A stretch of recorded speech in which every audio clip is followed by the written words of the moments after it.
the U.S. President's Emergency Plan for AIDS Relief, also known as PEPFAR. This comes after the U.S. President, Donald Trump, signed an executive order for aid programs around the world, including those that are funded through PEPFAR, to be frozen for 90 days. In the second hour of the show, just after 7, I'll be in conversation with the Minister of Health, Dr. Aaron Motsoaledi, just reflecting on that, as well as the march by doctors to National Treasury, and that is scheduled to take place a bit later on today. So that interview with the Health Minister coming up just after 7 a.m. At the same time, I'll tell you about the South African Reserve Bank announcing a reduction to the repo rate by 25 basis points. And that brings it to about 7.5%, and the prime lending rate to 11%. It all has impact on our pockets. The decision aligns with the expectations of economists and also reflects the country's recent downward inflationary trajectory. We'll reflect on that with the economist Iraj Abedian, and that's coming up at about 10 to 7, so within this hour. But also your reflections on how this will perhaps help you in terms of making savings on those loan repayments that you have that are subject to the inflation rate and its fluctuations. We also hope to bring you this interview later on. In fact, we had scheduled it for yesterday, but because things got so intense yesterday in the conversations we were having, DeepSeek. DeepSeek is all the wave right now. The AI technology known as DeepSeek. It's a little known Chinese startup, but it has sent shockwaves throughout the global tech sector with the release of its artificial intelligence model, whose capabilities are said to rival those created by Google and OpenAI, for example. And I was asking you if you have tested out DeepSeek and share your experiences and how it compares with ChatGPT and all the others, and how perhaps it has enhanced your ways of working. So those are some of the stories that we will cover.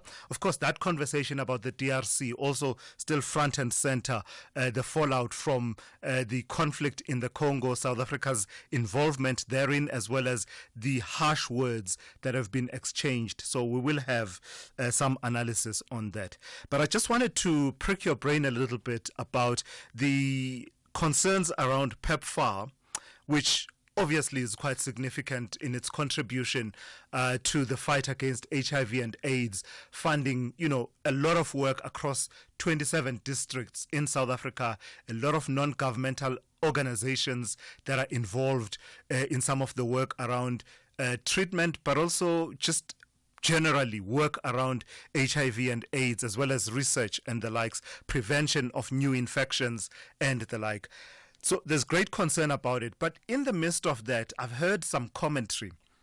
That says perhaps this is a wake-up call that the African countries and African governments and all of us really needed to try and be self-sufficient, to invest our own resources in responding to the HIV and AIDS situation, and managing and ensuring that the public mandate to deal with that is fully funded. I wonder, is it that simple though? Is it that simple? A program such as PEPFAR, and I think this is the complaint that has been advanced by those involved in the fight against HIV and AIDS, saying that you can't just attain that independence overnight. You can't immediately cut off the flow of funds and say, right, as of today, for 90 days, nothing. A lot of the NGOs have been receiving letters and issuing letters out to say, given what is being said by the U.S. government, we are unable to continue with the work that we've been undertaking all this time. So it has an immediate impact. But I also wonder is it really that practicable to say that African countries must now immediately attain that independence and be self-sustaining in their HIV and AIDS programs, given that some African countries genuinely do not have these resources that are required to keep people on these treatment programs. South Africa's own treatment programs, funded largely from the national fiscus, but significant contributions from PEPFAR as well as the Global Fund as well. I don't know. Just your reflections. Give me a call. Give me a call on the number 086 000 2032 as well as your WhatsApp voice notes to 061 410 4107. Just one of the issues that I thought I'd put on the agenda, but do feel free to put any other issues that are exercising your mind, and we'll discuss them throughout the 3 hours here on the show. Of course, we have all of your regulars locked and loaded for you, and Musa with your news updates every half hour, Rob Byrne with your traffic every 15 minutes or so, Zaikan is watching your sport throughout the morning, Dauleng Lechela has your economics, business and market news covered, Sipho Mantula with your Africa update just before 8 a.m. And as I said, your calls on the number 086 000 2032, your WhatsApp voice notes, I'll take those on 061 410 4107. This is SAFM. We are leading the conversations that move us. The first hour of the Friday edition of the Morning Brief starts now. Owning a small or medium-sized business takes courage, skill, and determination. The Clientele Legal Business Plan is there to protect, guide, and assist your business in managing the legal risks. Let us handle your labor matters, employment contracts, CCMA referrals, and so much more. Our team of professional lawyers are standing by to assist you. SMS SAFM to 42770. That's SAFM to 42770. Clientele General is an authorized FSP and licensed non-life insurer. T's and C's online. Standard rates apply. There will be joy and heartbreak at the Groenkloof Tennis Stadium in Pretoria. South Africa takes on Nigeria. The South is up against the West. This is the Davis Cup World Group 2 tie, the World Cup of tennis. Witness the spectacular tennis battle between South Africa and Nigeria on Saturday 1 February at 11 a.m. and Sunday 2 February at 10:30 a.m. Live on SABC Sport on DTT Channel 4. Also available on SABC Plus and SABCSport.com. You can also catch the Sunday action on SABC 3. Proudly brought to you by SABC Sport. For the love of the game. The Daily News Diary on SAFM. Let's say good morning to Anne Musa. So, Anne. Good morning. Are you well? I'm well. It's Friday today, so I'm more than well. Okay, then. And what's on your diary this morning? Well, we have analysis as well as reaction from political parties reacting to the Reserve Bank's Monetary Policy Committee's decision to cut interest rates by 0.25 percentage point, taking the repo rate down to 7.5% and the prime lending rate to 11%. Diplomatic consultations in full progress to de-escalate tensions between South Africa and Rwanda. Today, SADC heads of state and government are meeting in Harare. This meeting was scheduled to take place yesterday, but is taking place today to discuss the volatile situation in the Eastern Democratic Republic of Congo, and an emergency virtual extraordinary SADC Troika summit was held in Tanzania on Tuesday to discuss the crisis. In the Western Cape, the Premier, Alan Winde, has officially handed over a report containing the structural engineering findings that's into the George building collapse in May last year to the SAPS, and the building, which was still under construction when it collapsed, resulted or led to the deaths of 34 people, and many more were also injured. The pre-trial hearing into the case of the disappearance of 6-year-old Jocelyn Smith is expected to get underway today in the High Court in Cape Town. The girl's mother, Kelly Smith, and 2 co-accused are facing charges of kidnapping and also human trafficking. The march by the South African Medical Association Trade Union, SAMATU, and they are marching to the National Treasury, and this is to demand urgent action on jobs and healthcare reform. And just lastly, we also have the Democratic Alliance rejecting the National Energy Regulator of South Africa's approved electricity tariff increases. So some of the stories that we are looking at this morning. Yeah, in fact, and that story you mentioned around the tariff increase, it's a far cry from what Eskom was asking for, right? 36% or something. Yes, and looking at what, 12.74% now? Yeah, for this year. And even the subsequent years, years. 5.36% and 6.19. A far cry from that. It is. It definitely is. Yeah. I wonder what the implications are. All right, that's Anne. We'll be hearing from Anne a bit later on with your news updates every half hour. Sorry, Anne, did I cut you off? It is all good. I'm sorry about that. I'm up and running this morning. Yeah, it's all good. It's all good. Okay, we'll hear from Anne every half hour with your news updates here on the Morning Brief. Thulasizwe Simelane on the Morning Brief. Weekdays, Monday to Friday, 6 to 9 a.m.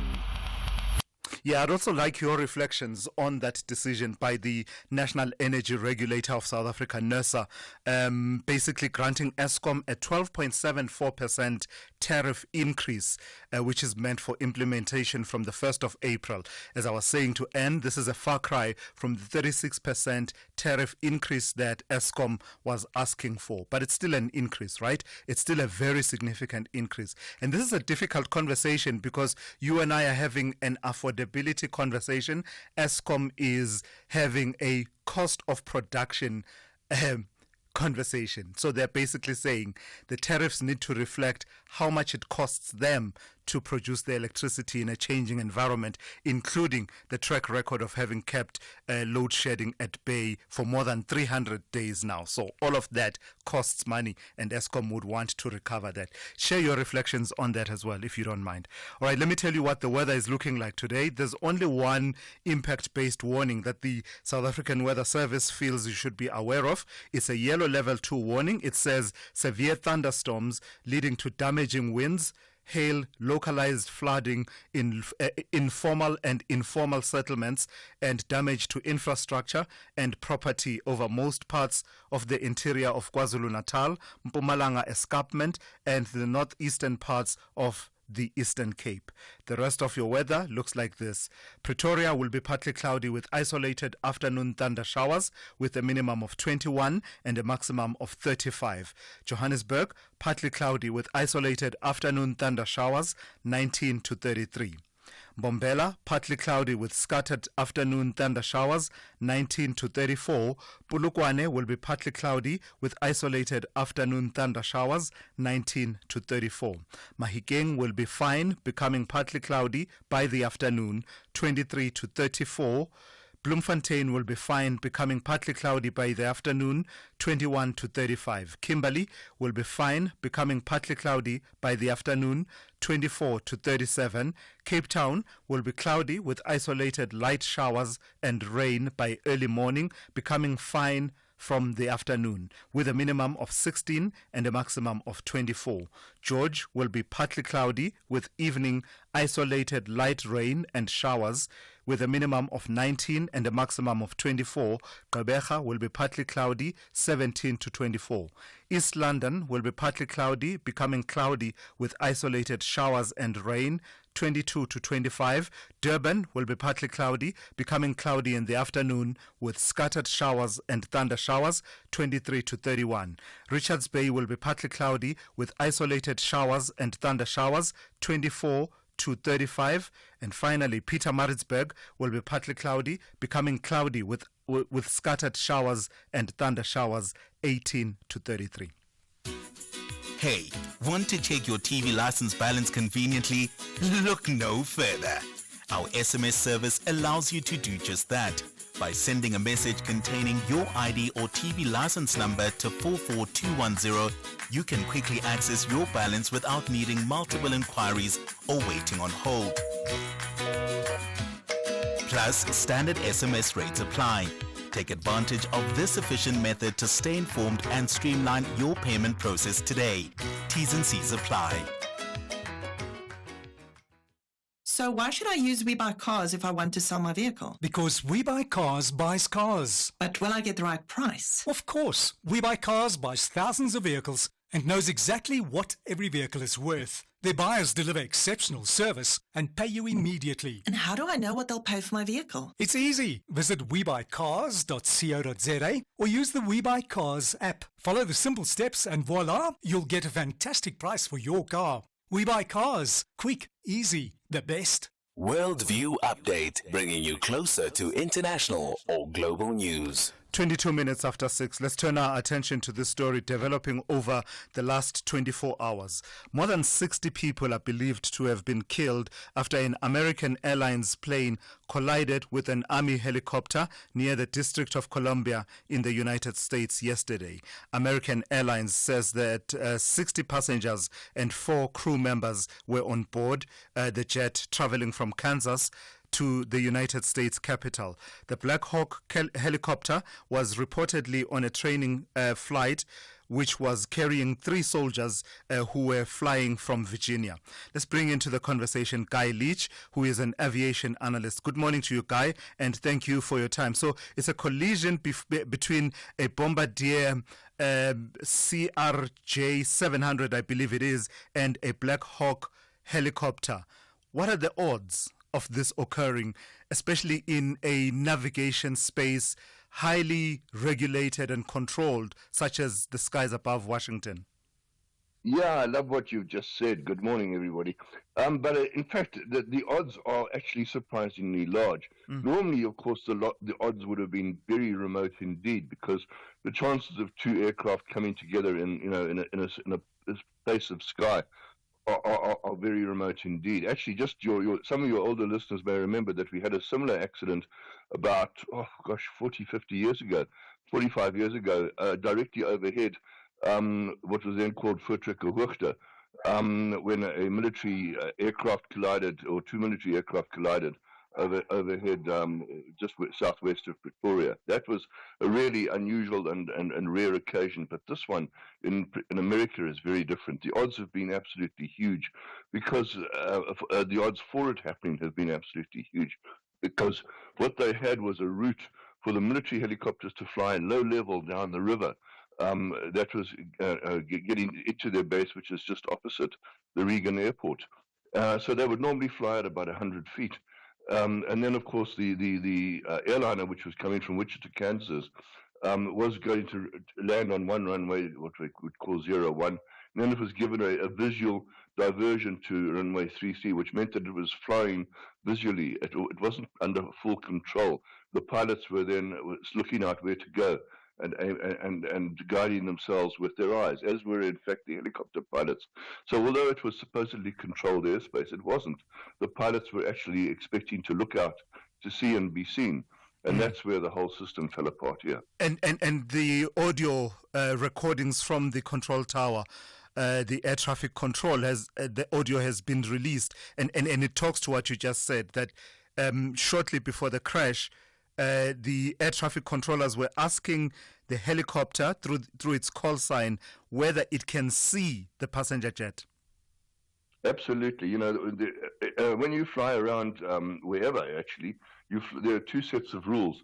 There's either what's called visual flight rules, where the pilots have to use what we call Mark 1 eyeballs to see and be seen, to see where the traffic and to give themselves their own separation. Obviously, you listen out on the radio and you listen to where the other people are, and often the controllers will tell you where the other aircraft are, or you have instrument flight rules where you're fully under the control of the air traffic controllers. And that was no longer the case in this particular flight. And it has to be said that this is an incredibly busy route that these aircraft were flying in both into Reagan Airport and the helicopter routes. And this is actually a helicopter VIP squadron. I mean, they could easily have been carrying VIPs, perhaps even, it could have been Air Force One carrying Trump. But so I think that the consequence of this is going to be a massive overhaul of airspace management and requirements and laws in the United States. We did see in the last major accident in the United States, which was all of 15 years ago, back in 2009, a massive overhaul of pilot qualification criteria after what was called the Colgan crash, also of a regional airliner in Buffalo, New York. So the point is that the airspace has become incredibly congested. Controllers are not able to keep a tabs on everything, and the odds of this sort of event have increased so much that it happens. And it's almost undoubtable, Guy, I mean, without preempting how the investigation will go, that air traffic control will come under the spotlight given the comments that have been made by the US President Donald Trump. Well, let's park for a moment the political side of the comments where he talks about what he says are the diversity policies of the previous administration. But he then made a comment that talks about where he says the air traffic controllers should have issued stricter instruction and more clearer instructions to the helicopter. Just from the audio, and I'm pretty sure you've listened to it, there's an instruction that says PAT 25 being the call sign for the helicopter. PAT 25, pass behind CRJ. CRJ being the regional passenger. jet. Yes, is that instruction, enough, clear enough that anyone hearing it should know what to do, even if they are on a training flight? Very much so. That's how visual flight works. So that the instructor the controller will give an instruction like that, saying pass behind it. But then you've got to be able to see it. So earlier in that conversation, he says, do you have the CRJ visual, or to the CRJ, do you have the helicopter visual? Unfortunately, I didn't get an answer to that question because they were probably still looking for it. And in fact, Donald Trump was right about one thing. He said the helicopter should have seen it because this aircraft, the CRJ, was heading directly towards them, probably with its landing lights on. So it would have been an enormous thing in the sky. But then the real problem occurred, which was that the air traffic controllers gave a bad instruction. And they said to the PAT 25 helicopter, the CRJ should be at your 2 o'clock, okay? And your 2 o'clock, if you imagine a clock where you're looking down at 12 o'clock directly ahead of you, your 2 o'clock will be slightly to the right. It turned out that the CRJ was actually at 10 o'clock to the left, so the helicopter crew would have been looking in the wrong place as well. And that's why they didn't see it, and that's why they didn't respond that they had it visual, and that's why they couldn't know that they weren't flying behind the aircraft, but in fact in front of it. Yeah, what a tragic incident. Thank you for that. Thank you for sharing your insights this morning. That is Guy Leach, who is an aviation analyst.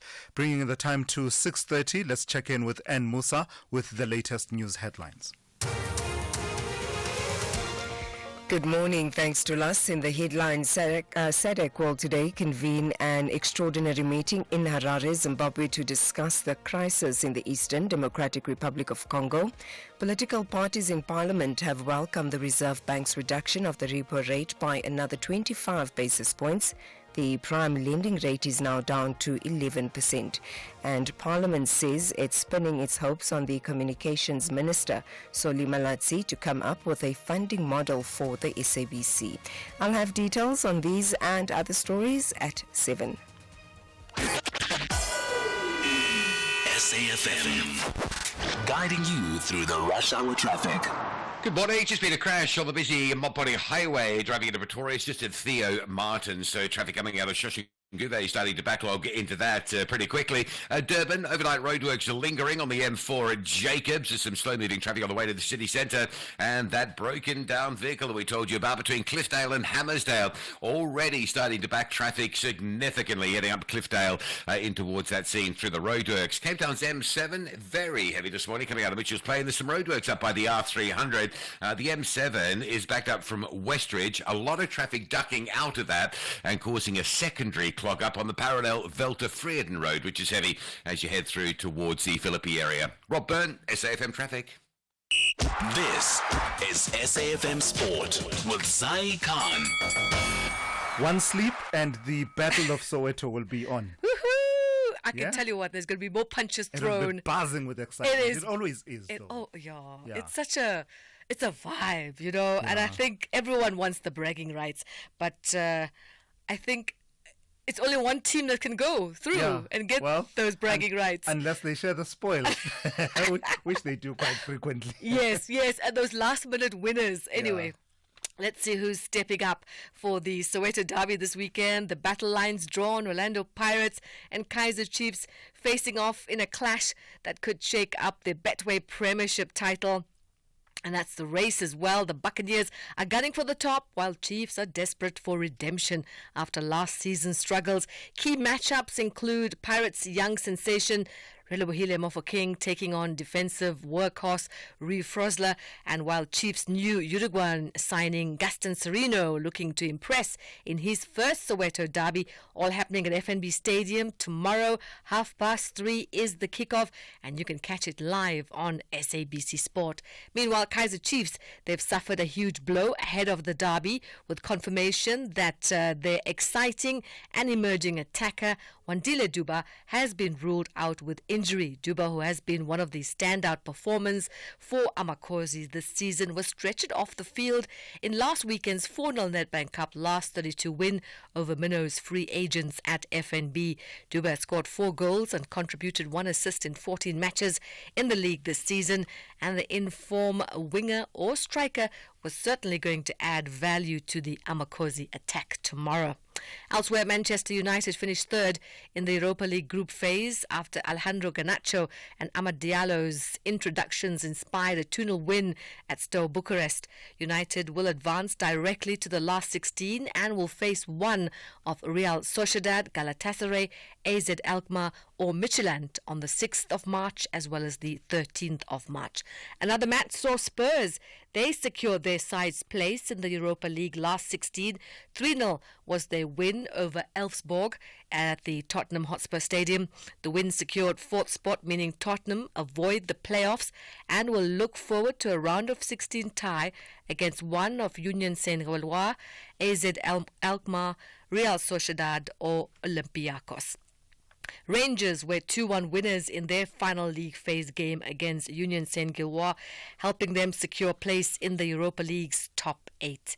Cricket action, South Africa's women's under-19 cricket team, their captain Kayla Reiniker says the team are ready for the big challenge of taking on Australia in the first semi-final of the under-19 T20 World Cup taking place in Kuala Lumpur, Malaysia today. The winner of the match will face the winner of the second semi-final between England and India. South Africa qualified to play in the semi-finals after recording wins against Nigeria, New Zealand and Samoa in group play and then topping the Super 6 group. More cricket. It was vintage Faf du Plessis at Wanderers last night as the Joburg Super Kings powered their way to a dominant 7-wicket win over the Paarl Royals. The Super Kings captain smashed 87 of just 55 balls, clearing the ropes 7 times and dispatching the Royals' attack all-around department. In the bowling, Luto Sipamla was in red-hot form, taking 3 for 19 as the Royals struggled to 150 for 9.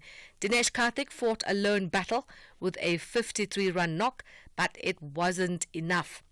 Now, with this victory, Joburg Super Kings keep their SA20 playoff hopes alive, but their fate now rests on whether the Pretoria Capitals can upset MI Cape Town tonight. But let's hear now from the Paarl Royals batter, Donovan Ferreira. We've obviously been trying to be as consistent as possible, but I think playing back-to-back, having games that are starting in the day, I think the toss obviously plays a big part, as we've seen in a lot of the other games.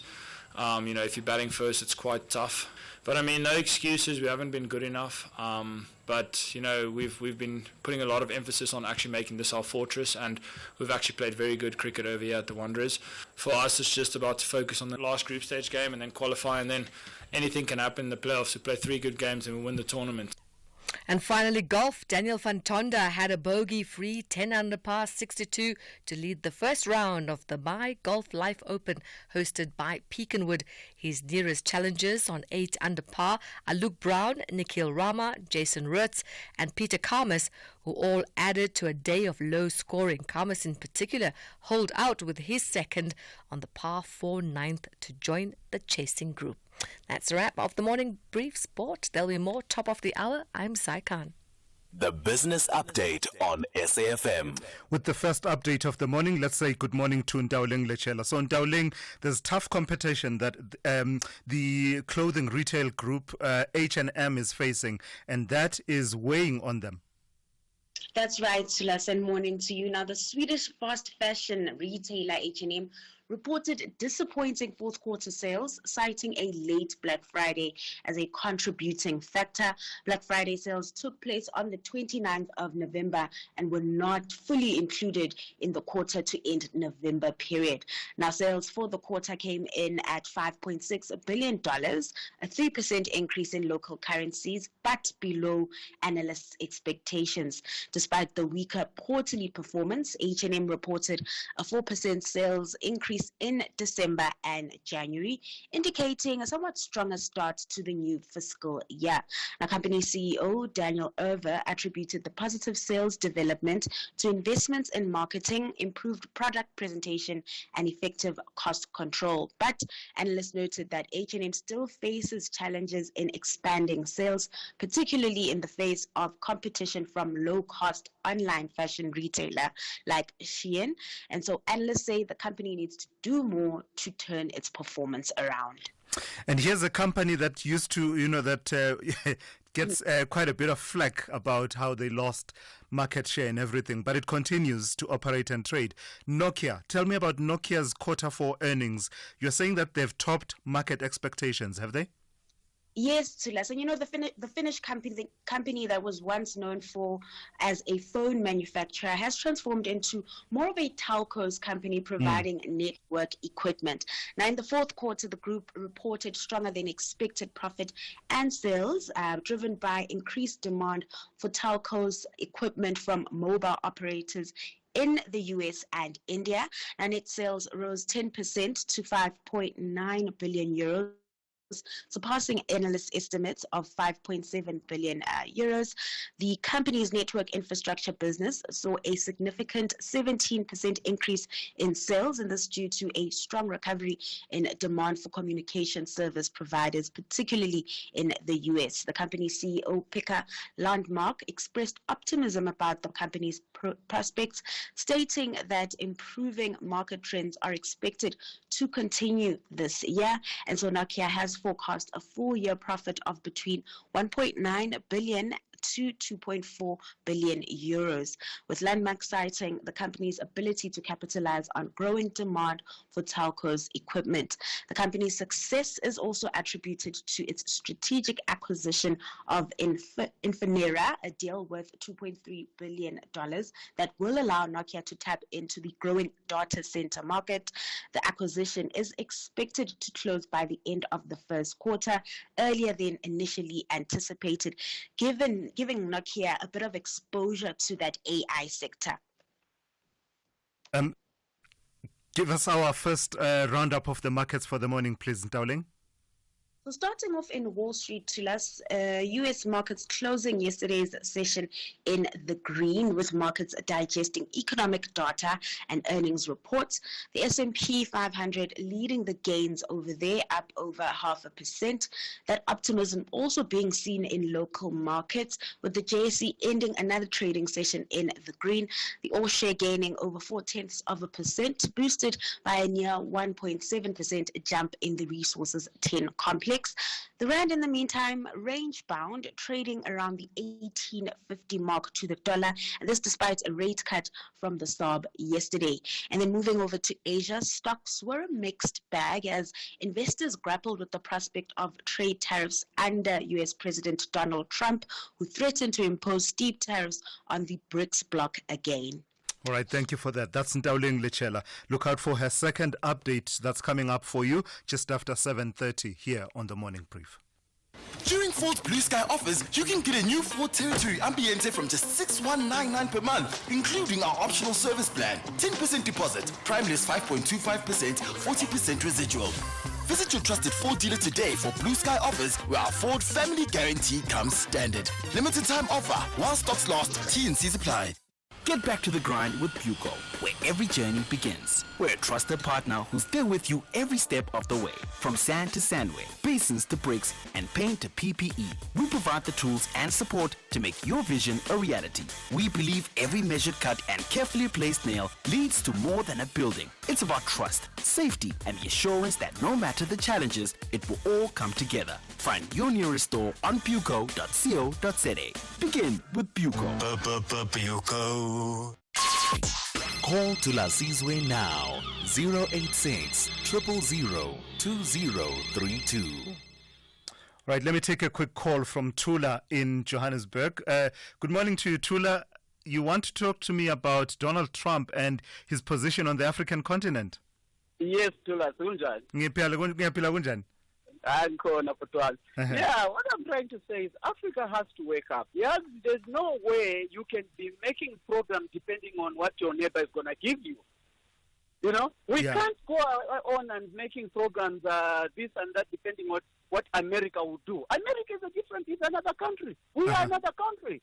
So are all the countries in the world. We can't be depending. That is why America is abusing everyone around, pushing them, putting them, because of how we hold them. Sure. We are like picking up from their table. They are eating, we're getting the scraps. Yeah. Trump is telling us that now. What about that whole idea of interdependence, that, you know, no country is an island, well, except there are islands. but in the metaphorical sense that, you know, there's interdependence anyway, and it has built up over decades, if not generations. Yes. We're now a interdependence, no issue. You can't agree or accept your neighbor to be making budgets on you.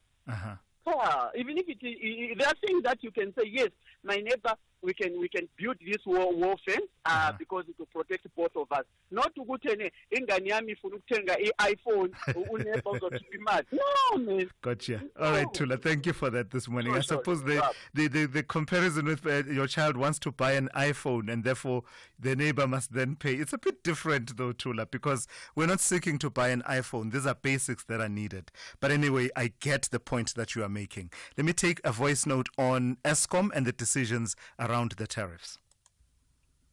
Thulas, good morning. Thanks for a great show. Thulas, on the Eskom issue, I think that Eskom should be privatized. Half the people there should be fired.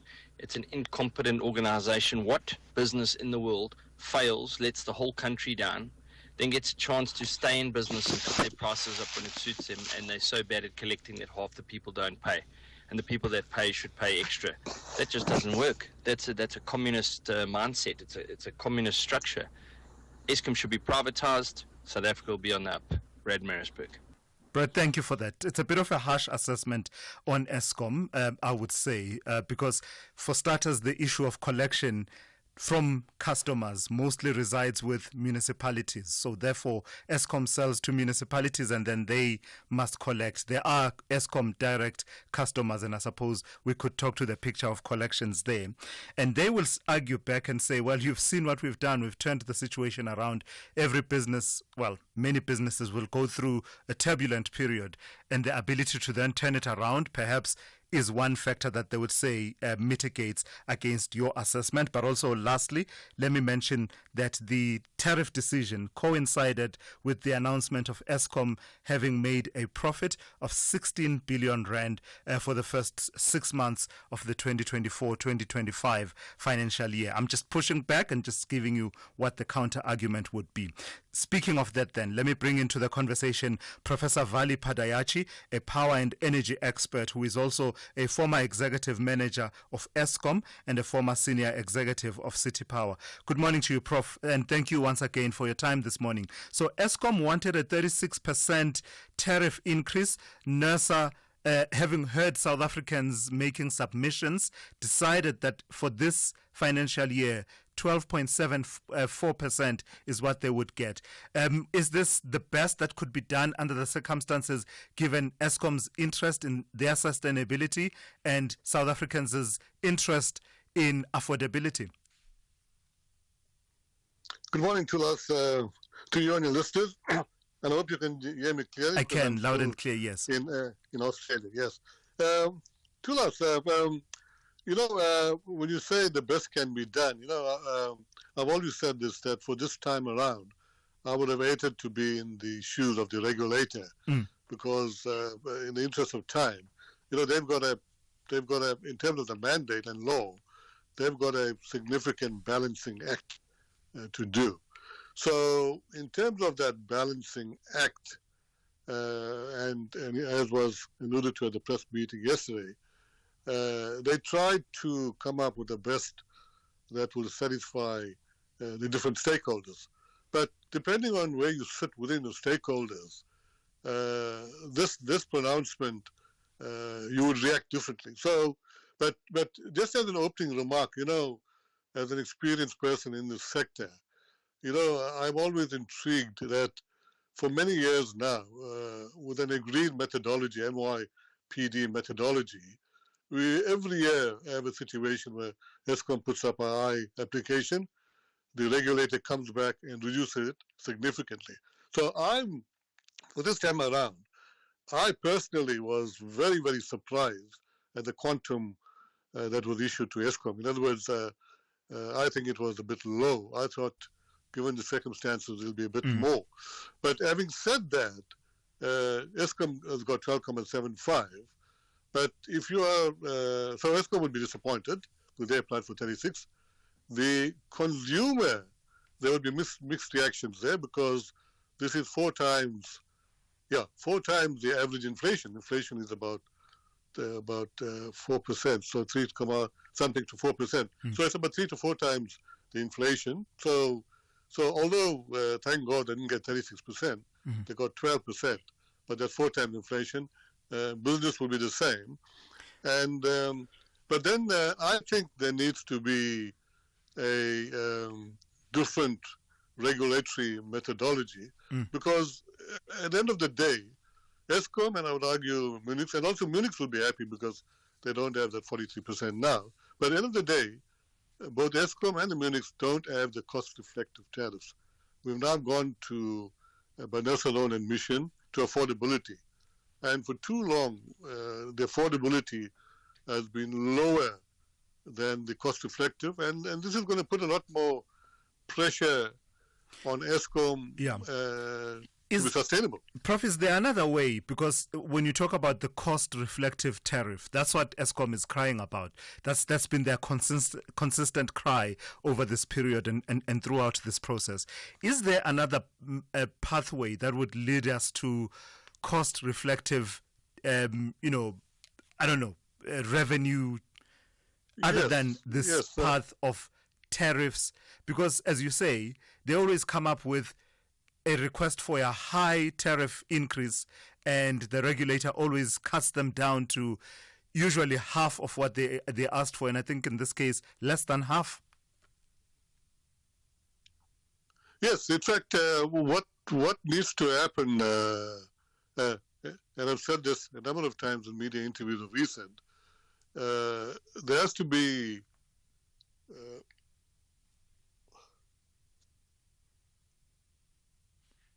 Prof, do I still have you? Can you hear me? Yes, can you hear me? Yes, I can. Yeah, just to be quick at it, there has to be another methodology which can't be done by ESCOM and the Munich, for example. It has to be done by government in collaboration with NESA, where there's a simultaneous harmonization of the cost-reflective tariff and the affordable tariff. In other words, if you take this pronouncement now, what I'm saying in essence is that the harmonized methodology should have given ESCOM, it need not be 36%, it could be, I don't know, maybe, for example, 20% or 21% cost-effective tariff, while at the same time, you would have got back to this 12.75 simultaneously, so that at least you keep ESCOM and the municipalities sustainable. Now, by not doing that, ESCOM is now on the back foot, albeit the challenges with respect to inefficiencies. You'll always have inefficiencies, but that needs to be managed. But we are now back to square one. So ESCOM's going to be on the back foot. Munich will be on the same threshold because they'll be applying now for their tariffs. So for me, as an experienced person in this sector, this regulatory methodology needs to be reviewed as a matter of priority. All right. Prof, I've got to thank you for your time and your insights this morning. That's Professor Vali Padayachi. He's a power and energy expert and a former executive manager of ESCOM and former senior executive of City Power in Johannesburg. SAFM. guiding you through the rush hour traffic. Crash on the Mopori Highway this morning at Theo Martin, so extra delays as you arrive on a busy Friday on that route down in towards that scene, coming out of Shosha and Guve. Two breakdowns on the M1 North coming in from Eldos and the Protea Glen area. One vehicle broken down as you come off the M12 Potch Highway and turn up to the Golden Highway. So there's a delay along the N12 coming up to join that N1 North, so very heavy around that side. And then once you get through that north of Deepcliff interchange, if you're going up towards Ridderport, there's a breakdown just north of Soweto Highway, and that's causing quite a pile-up as well. Stationary truck at Cliffdale, it's a nightmare scenario again. Major delays all the way back through towards Key Ridge and working back towards Shongweni. One lane open, lots of trucks, lots of traffic, vehicles stuck in that heavy queue. It's all day, every day occurrence these days. You can get past Shongweni. If you don't know about it, you can get past Shongweni and you can sit there for an hour in a traffic queue. So just what we say is just check the condition of Cliffdale before you set out to Peter Maritzburg. Can seriously save you a lot of time. Durban, a breakdown on the N2 South after Mgene Road, so delays as you line up into Spaghetti Junction. And Cape Town, the roadworks on the M7 coming out of Mitchell's Plain, causing very heavy backlogs, even worse than normal. Queues from the Westridge side all the way through towards the R300. Routes like Morgan Steer and Highlands Drive flowing into that M7 slowly and pushing queues back into Mitchell's Plain. Also, just worth a mention, the N2 into Cape Town pretty heavy this morning. Queues passing Khayelitsha, and then more queues from the airport through to around Rappenberg Road territory. Rob Byrne, SAFM Traffic. There will be joy and heartbreak at the Groenkloof Tennis Stadium in Pretoria. South Africa takes on Nigeria. The South is up against the West. This is the Davis Cup World Group 2 tie, the World Cup of tennis. Witness the spectacular tennis battle between South Africa and Nigeria on Saturday 1 February at 11 a.m. and Sunday 2 February at 10:30 a.m. Live on SABC Sport on DTT Channel 4. Also available on SABC Plus and SABCSport.com. You can also catch the Sunday action on SABC 3. Proudly brought to you by SABC Sport. For the love of the game. Santam can cover your car in just 2 minutes. That's faster than scrolling through your streaming app, choosing a show, then deciding against it to rewatch another show because you didn't want to start without your partner and sit through the awkward "I started without you" chat. Get your car covered in just 2 minutes so you can live in the moment, not in the worry. Visit santam.co.za. Santam. This is freedom. Santam is an authorized FSP, a licensed non-life insurer and controlling company for its group companies.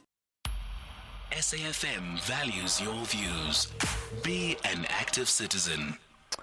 It's 5 minutes to 7. The South African Reserve Bank has announced a reduction to the repo rate by 25 basis points, bringing it down to 7.5%. This decision aligns with the expectations of economists and reflects the country's recent downward inflationary trajectory. Inflation stood at 3% in December, well below the South African Reserve Bank's midpoint target of 4.5%. Let's bring into the conversation Iraj Abedian, who is an economist. Good morning to you and thank you for your time, Iraj. So it is a 25 basis points cut. I think the decision was 4-2.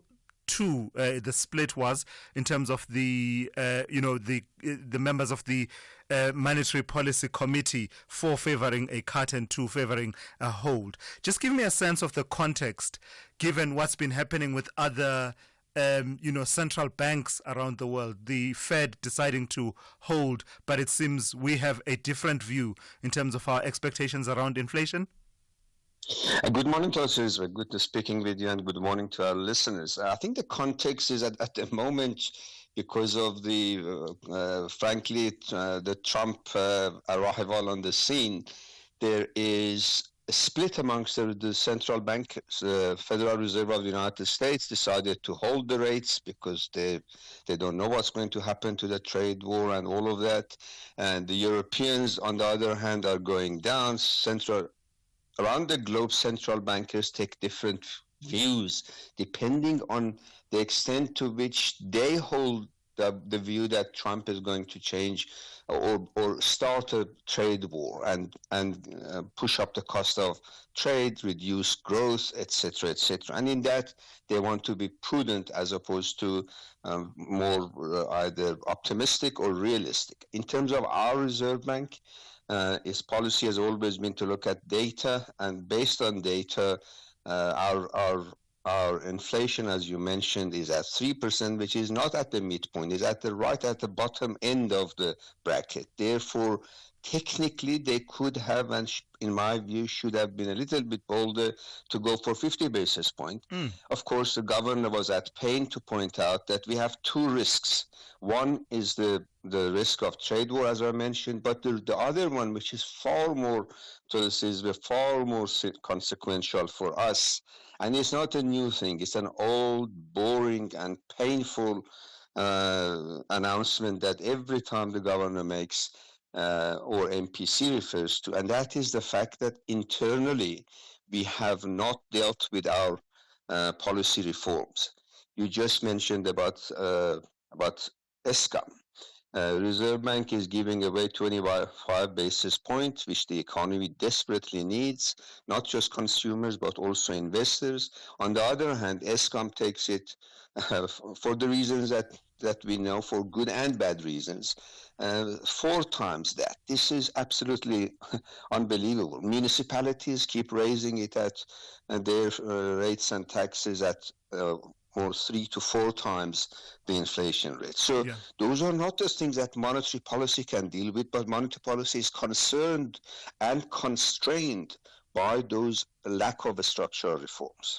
Yeah, so the other aspect, of course, we always look out for with the governor is the Reserve Bank's projections and expectations of economic performance. They're expecting a rebound from the contraction that we saw in the fourth quarter. In fact, saying that we could see growth getting up to 2% by 2027. And I know, Iraj, that 2% is really nothing to write home about. But given where we've been, any talk of anything above 1%, we start getting a bit excited.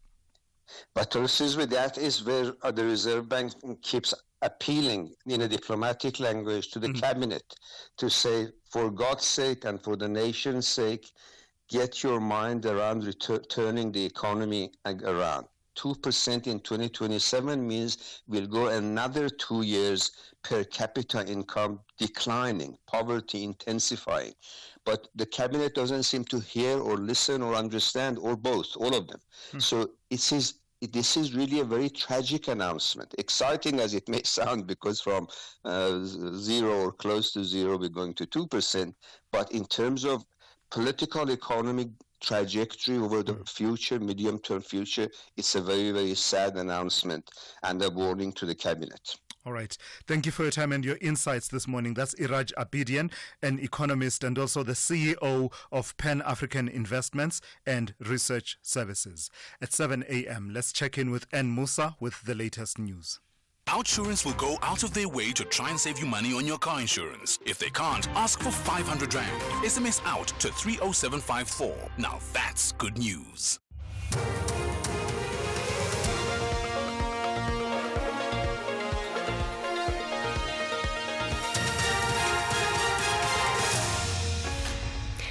In our top stories, SADC to convene a summit on the DRC and more reaction to the rates cut. Good morning. SADC will today convene an extraordinary meeting in Harare, Zimbabwe, to discuss the crisis in the Eastern Democratic Republic of Congo. The meeting comes after Rwanda's Foreign Affairs Minister, Olivier Nduhungirehe, said SANDF members are at his country's border. He says Rwanda does not have any aggressive posture against South Africa, but it is ready to defend itself if attacked. According to the Rwandan minister, the DRC government, which he says wants to overthrow the Rwandan government, has invited South Africa. Rwanda have defensive measures to protect its population because there is a threat, a permanent threat that was fueled by President Tshisekedi, who has said on several occasions that he wants to overthrow the government of Rwanda. He wants to bomb Kigali. And actually, we have received information that it was just a matter of days, of weeks. Political parties in Parliament have welcomed the Reserve Bank's reduction of the repo rate by another 25 basis points. The prime lending rate is now down to 11%. The rate cut is the third since September last year. This is the first time the prime lending rate is at this level since May of 2023. The DA has credited the Government of National Unity for creating a conducive environment for the bank to further cut interest rates. The party's MP, Mark Burke. We've got the Government of National Unity to thank for this. The reason being is we know that the exchange rate responds strongly to the GNU. We saw it at the formation of the GNU. We saw it over the past weekend when there was tension within the GNU. And we saw it again when our leaders started talking in this week that the rand strengthened again. What happens then is that if the rand is strong, the price of petrol is lower, which we know has an impact on the price of food. BOSA leader Musi Maimane says the reduction of the repo rate must be used to stimulate economic growth. That we avail capital for businesses to be able to start so that more people can be able to create work. We avail cheaper capital to make sure that we can fund infrastructure so our economy can grow. And ultimately to use this opportunity to be able to export goods. Parliament says it's pinning its hopes on Communications Minister Solly Malatsi to come up with a funding model for the SABC. It says this should happen within 3 years of the approval of the SABC bill. Parliament hopes to finalise the SABC bill by June this year.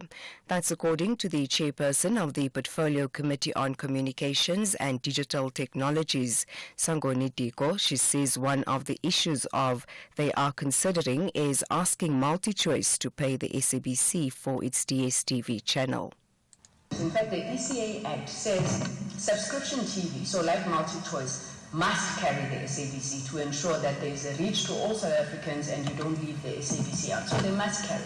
But then it also says they must pay for carriage of it, because you cannot have content that is produced at a huge cost to government, the SABC, and then it's carried for free by these platforms. And by the way, MultiChoice pays all the other channels. They have what they call carriage fees, you can check.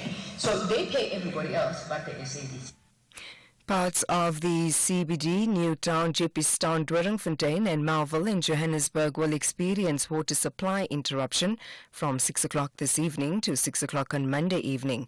This is due to Johannesburg Water's scheduled maintenance at the Hector Norris pump station. The water utility spokesperson Nombuso Shabalala has this message for residents of the affected areas. Residents will be impacted by low pressure to no water for the duration of the maintenance. While alternative water supply will be provided, residents are also urged to store water in preparation. Recapping the top stories, SADC will today convene an extraordinary meeting in Harare, Zimbabwe, to discuss the crisis in the Eastern Democratic Republic of Congo. For SAFM News, I am Anne Musa. Those were the top stories for this hour. Don't miss out on a possible car insurance saving. SMS out to 30754 for a quote. Outsurance, where you always get something out. This January, to save money, you could carpool with your not-so-friendly neighbor, or you could switch to Outsurance and save on your car insurance premium. Get a quote, and if Outsurance can't beat your car insurance premium, ask them for 500 Rand cash. And make that 1,500 Rand cash if you've been claim-free and with the same insurer for 3 years. SMS out to 30754. That's out to 30754. With Outsurance, you always get something out. A licensed insurer and FSP. T's and C's online. SAFM, guiding you through the rush hour traffic. Good morning. Stationary vehicle stuck leaving Soweto, N1 North, just before the N17 Nasrec off-ramp there, so quite a backlog passing Soweto on your way to Rudaport this morning. The Mopani Highway, a crash at Theo Martin, stays heavy as you line up towards the Bend area, and traffic lights in Pretoria East are not working, Garsfontein and Rubenstein, so there are some extra delays there. Durban, a breakdown running south on the N2 before Spaghetti Junction, heavy from Inunda Road. Stationary truck up at Cliffdale's being cleared, but there's a big backlog, and there there'll probably be another truck breaking down there shortly. That's just what it is these days on that section. And Cape Town, fairly heavy on the N1 route from Tuttercliffe Hill all the way down to Kubo, interchange, and a lot of traffic on the M7, N7 option coming out of Mitchell's Plain all the way through up towards Goodwood. There's big traffic into roadworks on the M7 at the R300 coming out of Mitchell's Plain, and then passing Langa all the way through to Epping's Viking Way. It's quite a heavy backlog on that section of the N7 North. Rob Byrne, SAFM Traffic. A very good morning to you in your SFM Sports headlines. Plenty of action to look forward to as we build up to the Soweto Derby. And Jose Rivero, the Orlando Pirates, coach saying that both teams, if they stick to their style, fans will be in for a treat. And we've also got netball. The Spar Proteas head coach Jenny van Dijk says the team's goal is to win all their fixtures in the upcoming Netball Nations Cup. We'll find out more at around 7:30.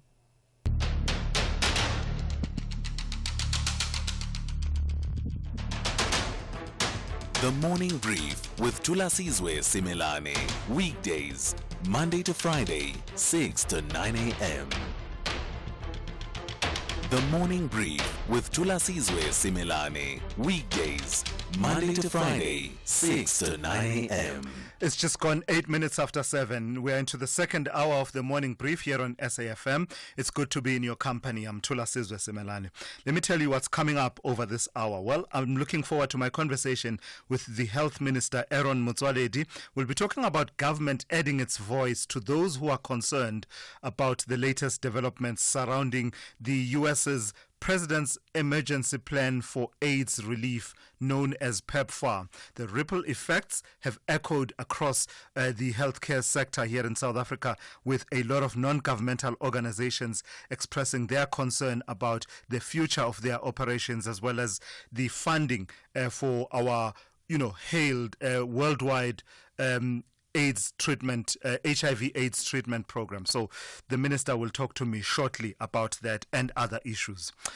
At the same time, we'll also reflect on the tensions between South Africa and Rwanda in light of the recent conflict and fighting that has escalated in the eastern DRC. Yesterday, you will have seen, was really an intense day of the expression of that diplomatic tension between the two countries, with the Rwandan president issuing out a strong message, directed at President Cyril Ramaphosa. And you saw the government spokesperson of Rwanda also taking to the airwaves across multiple platforms here in South Africa. So I'll talk to Dr. Kingsley Makubela for a reflection, but also linked to that, just before 8 a.m., I will be talking to Tembi Safagute.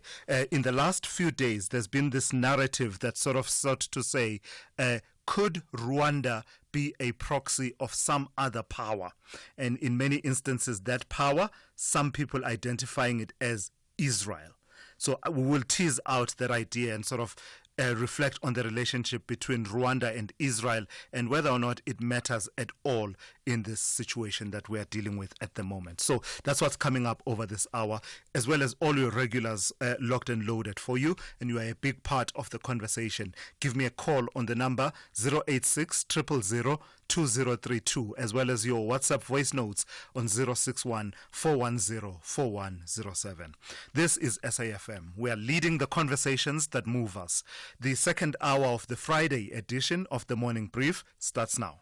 If you think you cannot afford a lawyer, think again. Clientele Legal has made professional legal services affordable for you. Whether it's a civil, criminal, or labor-related matter, we have a nationwide panel of attorneys standing by to assist you. SMS SAFM to 32195. That's SAFM to 32195 and we'll call you back. Clientele General is a licensed non-life insurer and an authorized FSP. Standard rates and terms and conditions apply. We've upgraded. Our new GIS-linked national address database lets us connect with you better than ever before. By visualizing licensed and unlicensed households nationwide, we can ensure timely communication. Our payment reminders are a crucial tool to help you stay compliant and avoid penalties, empowering you to take proactive steps. Efficient electronic communication helps us collect fees seamlessly, bolstering the SABC's mandate in line with Section 27 of the Broadcasting Act. TV licenses, pay yours, make a difference. Our story is a South African story. Anchored in the belief that it takes all of us to build a country that thrives. To educate our children for a brighter future. To care for our health and well-being. To nurture our environment to sustain future generations. And to transform and build a stronger nation. When no one is left behind. Inspiring each other to succeed. Anglo-American. Whether you're having a morning or a morning, you woke up like this or like this. Mornings love McDonald's. So, choose happy and enjoy a short filter coffee for only R14.90 at McDonald's. What's not to? SAFM. Prime time all day long. So let's start this hour with this story. Government has voiced its concern about the latest developments surrounding the U.S. President's emergency plan for AIDS relief, PEPFAR. This comes after U.S. President Donald Trump signed an executive order for the aid programs and assistance programs around the world to be frozen for 90 days. While a court ruled that the freeze at the federal level would be paused, as well as that waiver that was issued by Marco Rubio, the Secretary of State, the Health Minister, Aaron Motsoaledi, says South Africa is now in limbo about what will happen to NGOs who relied on the program for funding. Let's bring in the Minister into the conversation. Good morning to you, Minister, and thank you for your time. So from what I heard, you had not been officially informed that the funding, part of which funds PEPFAR programs in South Africa, would be frozen for 90 days. You had just picked it up, but no official communication. Have you now received it, and do you have an understanding of the extent to which PEPFAR, as well as other aid programs, will be affected? Good morning to the good morning to the listeners. No, the people who have been informed are the structures that are funded by PEPFAR itself. Because remember, if I may describe the geographic situation in the country, is that out of the 63 million people in South Africa, 7.8 are known to be people living with HIV and AIDS. And PEPFAR has chosen 27 high-burden districts in 8 provinces. And that's where they are operating. The only province where they are not operating is Northern Cape, because there is no high-burden district there. Doesn't mean there's no AIDS in Northern Cape, but it means in terms of the load of the disease, they do not have a district that qualifies for that. So in the 27 districts, there are certain operations that are done by PEPFAR, and those are the ones which have been informed of the hold. An official letter up to so far to the state, no, unless it came yesterday or this morning, but by yesterday, when we were at the Lehota, it was not yet there. And even the communication that the Secretary of State has now said they must continue until a review in 90 days' time. Even that, we read it from the press, yes. Thank you. So how concerned are you, though? Because it's in the description, is it not? Those 27 districts were chosen specifically because they have a high burden of HIV and AIDS, and therefore there could be more impact there. If with this now being in limbo and under the threat of a possible pause for 90 days, and who knows what happens after 90 days, how concerned are you as a government?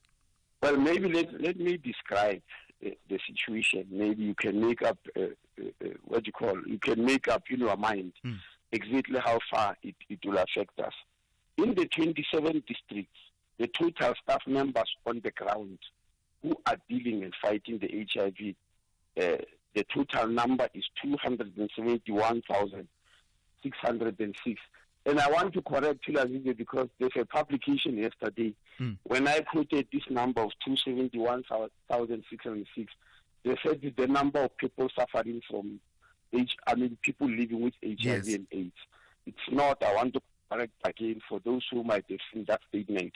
It is 271,606 people who are working on the ground to deal with the disease.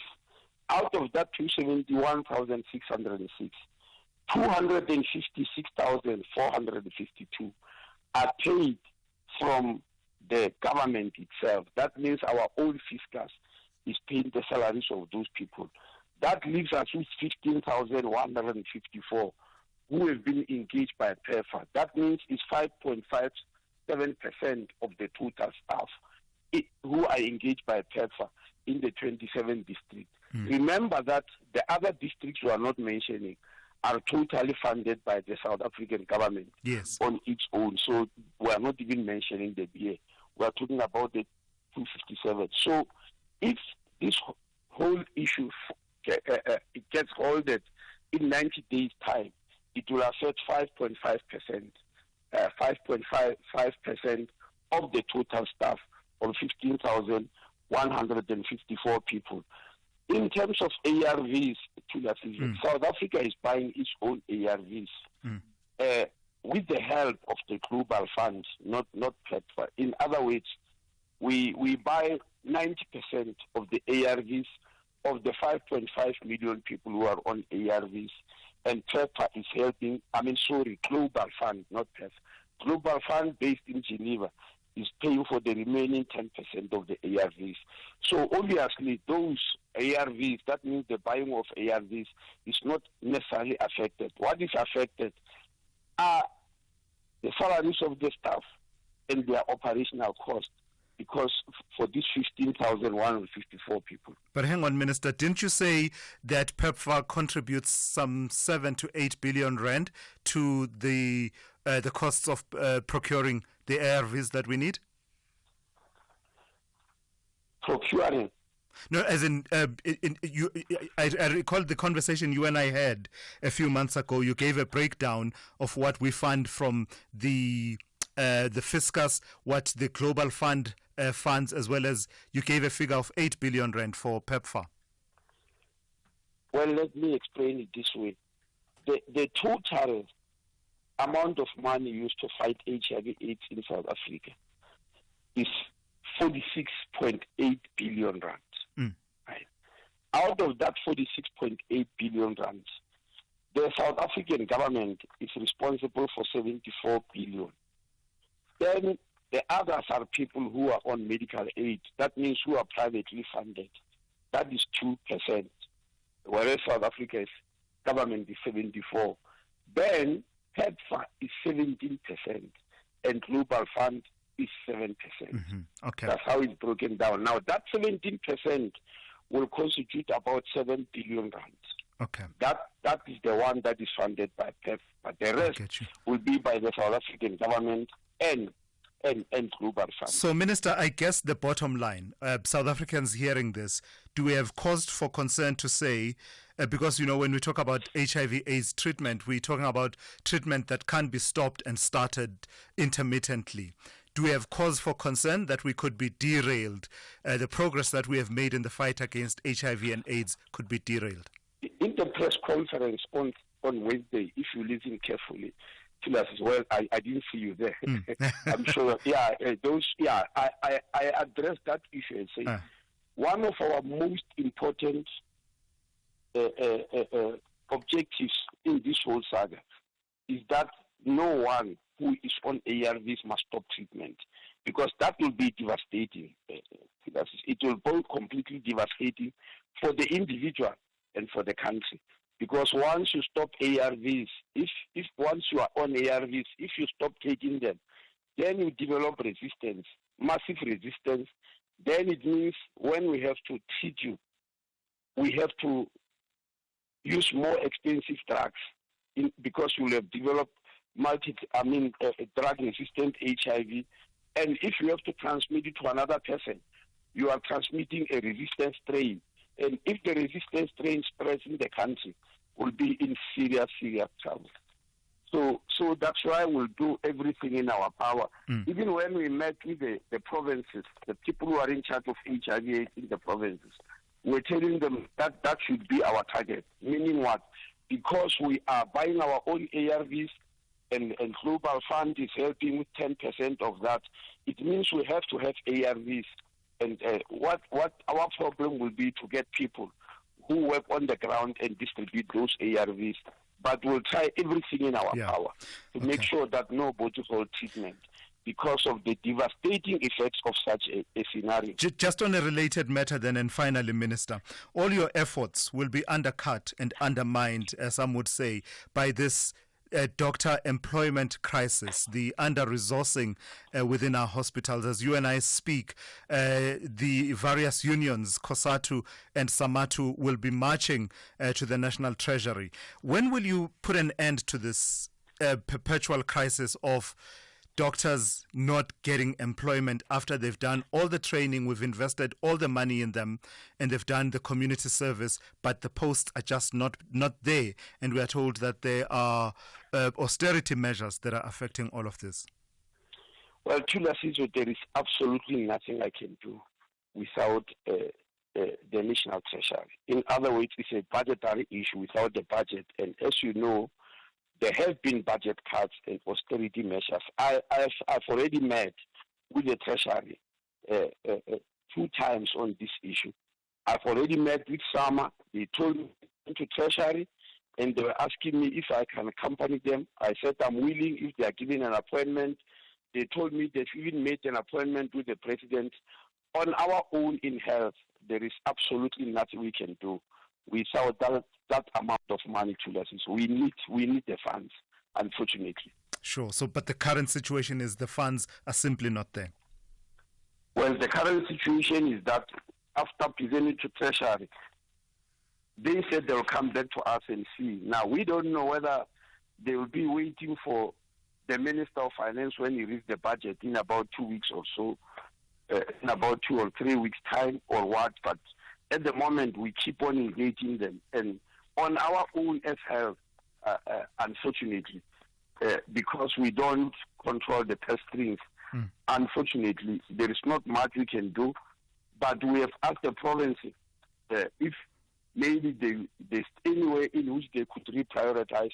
They also, as far as I know, from what the premiers told me, their budgets are very, very tight. Sure. Very, very tight, unfortunately. All right. All right, that's a sobering situation. Thank you for that. That's Dr. Aaron Motsoaledi, the Health Minister, talking to me here on the Morning Brief.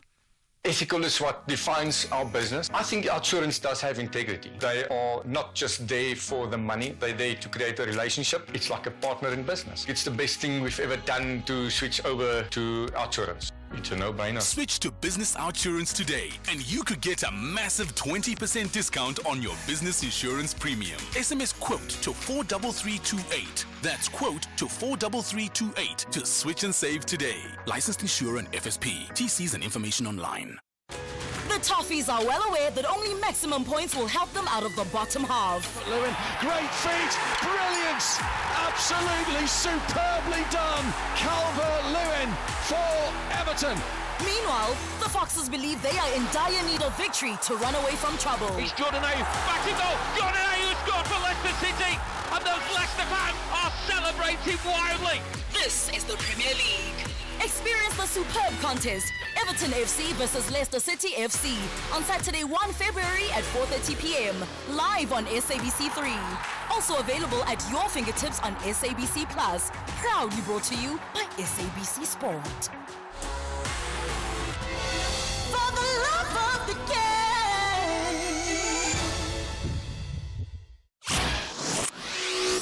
Thulasizwe Simelane on SAFM. 26 minutes after 7.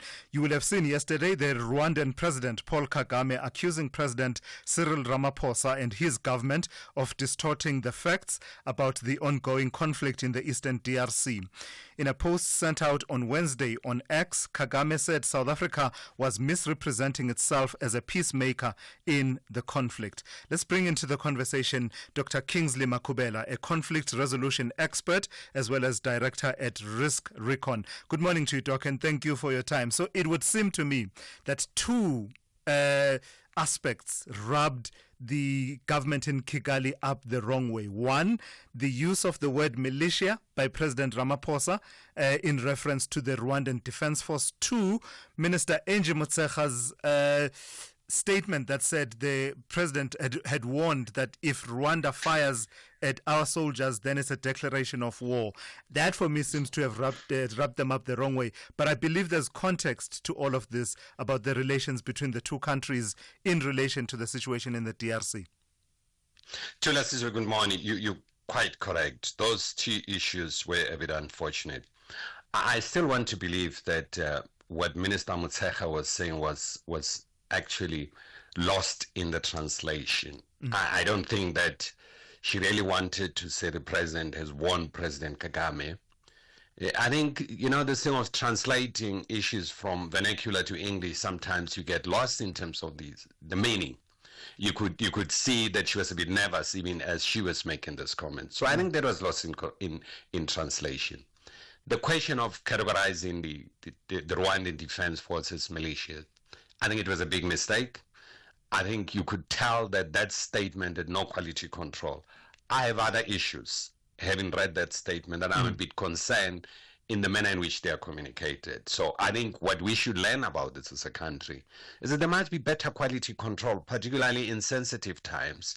Officials and really the executive authority must pay a lot of attention to every word that is put in the statement that comes out in the name of the president. Yeah. Really, I don't think anyone expected the president to sit down and scrutinize the statement word by word. They should provide that support to him. I think they let him down in terms of that.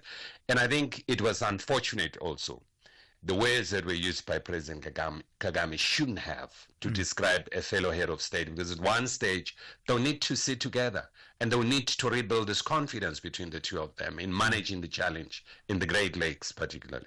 So there was a lot of emphasis naturally placed on the statement of Rwandan President Paul Kagame's where he was saying, if South Africa prefers confrontation, we will deal with that in that context any day. But should we be placing that much emphasis on that, or is this as bad as it can get? No likelihood of this escalating, perhaps even to the level of conflict? I think there's an opportunity here, in my own view, that if the president was really to try to scale down this, he must send an envoy to have a discussion and really clarify these issues with Rwanda, and that would really reduce the level of tension.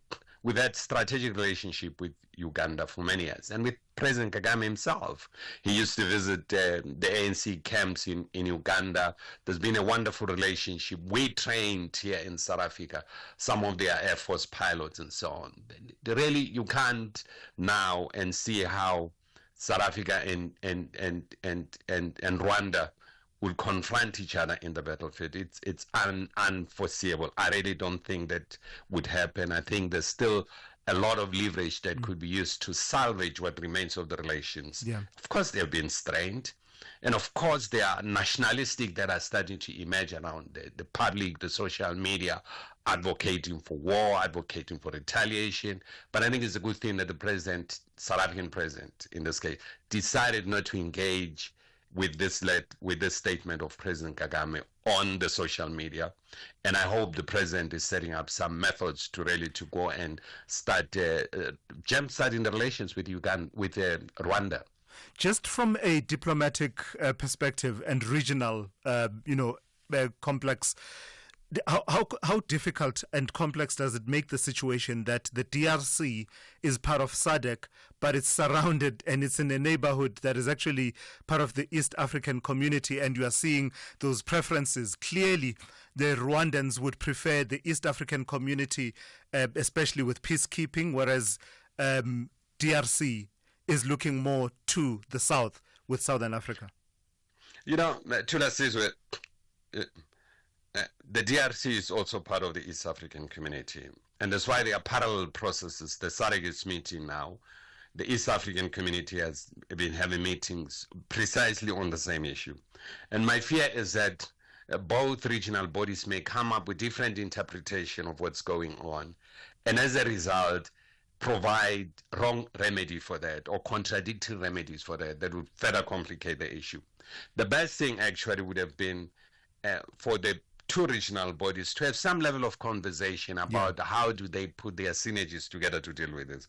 Because as we are talking to Thulasizwe, the M23 are moving to Bukavu, and they would have a shot at Katanga and Kasai provinces of the DRC once they take over Bukavu in South Kivu. So this are really serious thing. People are trying to sit down and negotiate, but the conflict, it's escalating on the ground. How to manage that. And remember the mandate of the Southern African mission is to go and provide some level of support to the DRC military. So they are obliged in terms of that to try to intervene even in what's going on there. Let's so leave it there further for complicating the problem. Yeah, thank you for that. That's Dr. Kingsley Makubela, conflict resolution expert, as well as the director at Risk Recon. Let's check in now with N. Musa with the latest news headlines. Good morning. Thanks to us. In the headlines, consumers are faced with a difficult financial balancing situation. The National Energy Regulator of South Africa has approved electricity tariff adjustments for Eskom for the next 3 years. SADC will today convene an extraordinary meeting in Harare, Zimbabwe, to discuss the crisis in the Eastern Democratic Republic of Congo. And a fundraising concert for those affected by the devastating Los Angeles wildfires is underway in 2 indoor arenas in the American city. I'll have details on these and other stories at 8. SAFM, guiding you through the rush hour traffic. If you're coming out of Pretoria this morning, there's a broken down truck before Rigel Avenue, so a bit of a queue back towards Linwood Road today. Quite slow getting down that section of the N1. Once you get past it, it opens up, but there's more queues. Just moving from Old Joburg Road down to about sort of Allendale Road territory, so slightly different pressures there. The Mike 1 Boyson's up to Parktown's Oxford Road is very heavy. Traffic light issues out around Albertina, Sisulu, just on the western side of the N1, so there's quite a backlog going on there as well. Durban to Pietermaritzburg, the stationary truck at Cliffdale's been cleared for a while. That traffic is starting to normalise. There'll be another one along shortly. You can absolutely guarantee all day, all night, you get breakdowns and major queues. Crash on Fields Hill coming through Kloof on your way to Pinetown, so quite a queue back towards that Maytime Stores territory. And Cape Town, roadworks going on around the N7, Jakes Curville Drive, Viking Junction. That's a really big junction in the heart of Epping. Big queues this morning for the first time up into that on Jakes Curville, sitting from Van Gate Mall all the way past Epping and up in towards that Viking Junction. And just worth a note, the N1 into town, pretty heavy this morning with big volumes between Plattercliff Hill and the elevated freeway. Rob Byrne, SAFM Traffic. This is SAFM Sport with Zai Khan. Good morning to you once again, Zai. So it's Rivero versus Nabi at the FNB Stadium, yeah? Tomorrow. The battle of wits. The battle of I like it because you can feel like the mind games have already started. Yeah. So, yeah, I think also friendships are going to be tested this weekend. Families divided. It is the derby weekend and it is special. It's all eyes on FNB Stadium. Orlando Pirates, Kaizer Chiefs are preparing for the battle. Pirates coach Jose Rivero has praised the exciting football both teams have been playing, saying that if they stick to their style, fans are in for a spectacle. The Buccaneers are looking for a third straight league win over their rivals, while the Chiefs are hoping to turn the tide. Rivero also spoke passionately about the history of the derby. All happening. That's tomorrow, 3:30. You can catch it live on SABC Sport. Here's Pirates coach Jose Rivero. Something that I didn't experience before myself as a coach, as a football fan as well. The history of both clubs.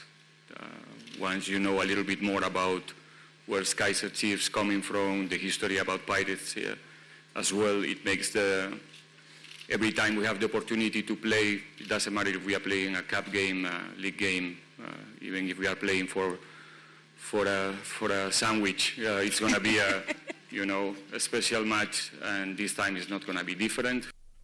Cricket now. South Africa's women's under-19 cricket team captain Kayla Reneker says the team are ready for the big challenge of taking on Australia in the first semi-final of the under-19 T20 World Cup taking place in Kuala Lumpur, Malaysia today. The winner of the match will face the winner of the second semi-final between India and England. In the meantime, it was vintage Faf du Plessis at the Wanderers last night as the Joburg Super Kings powered their way to a dominant 7-wicket win over the Paarl Royals. The Royals struggled to 150 for 9, and with this victory, Joburg Super Kings keep their SA playoff hopes alive, but their fate now rests on whether the Pretoria Capitals can upset the Mumbai Indians Cape Town, and that's tonight. Now, more news from the Spa Proteas head coach Jenny van Dijk says the team's goal is to win all their fixtures in the upcoming Netball Nations Cup in the United Kingdom. Van Dijk says facing the 4th-ranked England side is the right test that South Africa needs to assess its standards of play. Series that they're going to be really tough to beat. But that's what we need, and that's what we need to experience, and that's what our players need to play against all the time, like we say over and over and over again. But yes, we're looking to see that if the standard and the goals we set according to the standard that we want to achieve is there, the wins will come. So that's why, even though we always, the goal is always the win, the focus is on the standard of play, and that I feel the players can elevate into a better standard. And finally, Olympic news. Hope, experience, integrity and engaging with the youth of today were some of the messages these 7 candidates bidding to become the next president of the International Olympic Committee. The 7 are vying to convince a majority of 100-plus members to elect them and succeed Thomas Bach. The candidates all have impressive CVs. 2 of them, Britain's Sebastian Coe and Zimbabwe's Kirsty Coventry, are Olympic gold medalists. Let's hear from Kirsty Coventry. As a female athlete, you want to be able to walk onto a level playing field, always. It's our job as the IOC to ensure that we are going to create that environment, and that we are going to not just create a level playing field, but we're going to create an environment that allows for every athlete to feel safe. That is our job.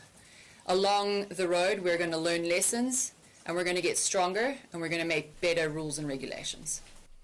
And that's more sport coming up at the top of the hour on the Morning Brief. I'm Zai Khan. The Business Update on SAFM. Good morning to you once again in Dowling. So interest rates and decisions being made about those are on your top of your mind in this hour. Let's start with the ECB. Tell me about them cutting rates. Is it for the 5th time? That's right, Sulas. That cutting cycle began in June last year, and after 5 cuts, the deposit rate now sits at 2.75%. ECB Chief Christine Lagarde lowered rates in an effort to stimulate the Eurozone's lackluster economy. The decision was unanimous among policymakers and is expected to be followed by 2 or 3 more rate cuts this year. Lagarde expressed confidence that inflation will reach the bank's 2% target in 2025, despite concerns over slow economic growth. Now, the Eurozone's economy stagnated in the last quarter of 2024, with Germany and France experiencing contractions and Italy stagnating. The ECB's rate cut is seen as a necessary measure to boost growth, particularly in the face of ongoing trade tensions and the threat of tariffs from the US. Despite the challenges, Lagarde remains optimistic, stating that the risks to economic growth are tilted to the downside, but that the ECB is prepared to take further action if necessary. The bank's decision has been met with expectations that the interest rates will continue to fall, with some analysts in another terminal rate round of around 2%. Really interesting to see that the ECB is one of the only few central banks that's really optimistic about rate cuts and their rate cutting cycle this year, as we've seen major banks just pulling back on cutting rates. Yeah, what's that we were saying a few days ago, that it will continue, there will be cuts, but the foot will be taken slightly off the pedal. It won't be as energetic as we thought it would be. So with that said, then tell me about the South African Reserve Bank and its decision to reduce rates by 25 basis points. Now, this move was expected to less, the repo rate being reduced by 25 basis points to 7.5%, marking the third consecutive rate cut from the SARB. This decision brings the prime interest rate for commercial banks down to 11%, a welcome move for consumers, but will only really be felt from about 12 months because that's how long it takes for these cuts to actually start reflecting in the economy. Now, SARB Governor Lesetja Kganyago announced the move, which was, of course, widely expected at the Monetary Policy Committee's first meeting for 2025. Despite the cut, Kganyago's tone was cautious as usual, hinting that further rate reductions might be slow to come amid global economic uncertainty. The rate cut comes as inflation has fallen within the SARB's 3 to 6% target range. The consumer price index for December came in at 3%, slightly higher than November's 2.9%. But lower than economists' expectations of 3.2%. It's also worth noting that 4 MPC members voted for the rate cut, while 2 opted to keep the rate unchanged, suggesting that a slowdown in reductions is imminent. Now, the last time the repo rate was below 7.75% was in early 2023. All right, let's have another. Please give us another recap of the markets here at home and elsewhere in the world. Now, kicking things off in Asia, stocks quite mixed with traders digesting news out from Trump around tariffs. And then over in Wall Street, futures are in the green following yesterday's positive finish. Investors on that end chewing on economic data and a slew of earnings reports. And then coming back home, trade also upbeat as the JSE closed off another session in positive territory. The All share up 0.4% in that session. Not much activity playing out in the currency front this morning, with the rand remaining steady at 18.55 to the greenback. All right, thank you for that. That's Ntauleng Lechela. She'll be back with one more update for you to give you a sense of how the markets will be looking like on this Friday, and that's coming up just after 8:30 here on the Morning Brief. During Ford's Blue Sky offers, you can get a new Ford Territory Ambiente from just $6,199 per month, including our optional service plan, 10% deposit, primeless 5.25%, 40% residual. Visit your trusted Ford dealer today for Blue Sky offers, where our Ford Family Guarantee comes standard. Limited time offer while stocks last. T&Cs apply. There will be joy and heartbreak at the Groenkloof Tennis Stadium in Pretoria. South Africa takes on Nigeria. The South is up against the West. This is the Davis Cup World Group 2 tie, the World Cup of tennis. Witness the spectacular tennis battle between South Africa and Nigeria on Saturday 1 February at 11 a.m. and Sunday 2 February at 10:30 a.m. Live on SABC Sport on DTT Channel 4. Also available on SABC Plus and SABCSport.com. You can also catch the Sunday action on SABC 3. Proudly brought to you by SABC Sport. For the love of the game. Africa Update on SAFM. All right, for that, let's turn to Sipho Mantula. Good morning to you, Raz. So the conflict in the DRC continues to be of focus this morning, and now the M23 are now saying that they will march all the way from Goma to Kinshasa, some 2,600 kilometers away. First morning, Thulas, and Jumbo Africa to the listeners. Thulas, don't you remember 1997 also when Kabila used also the east to march towards Kinshasa?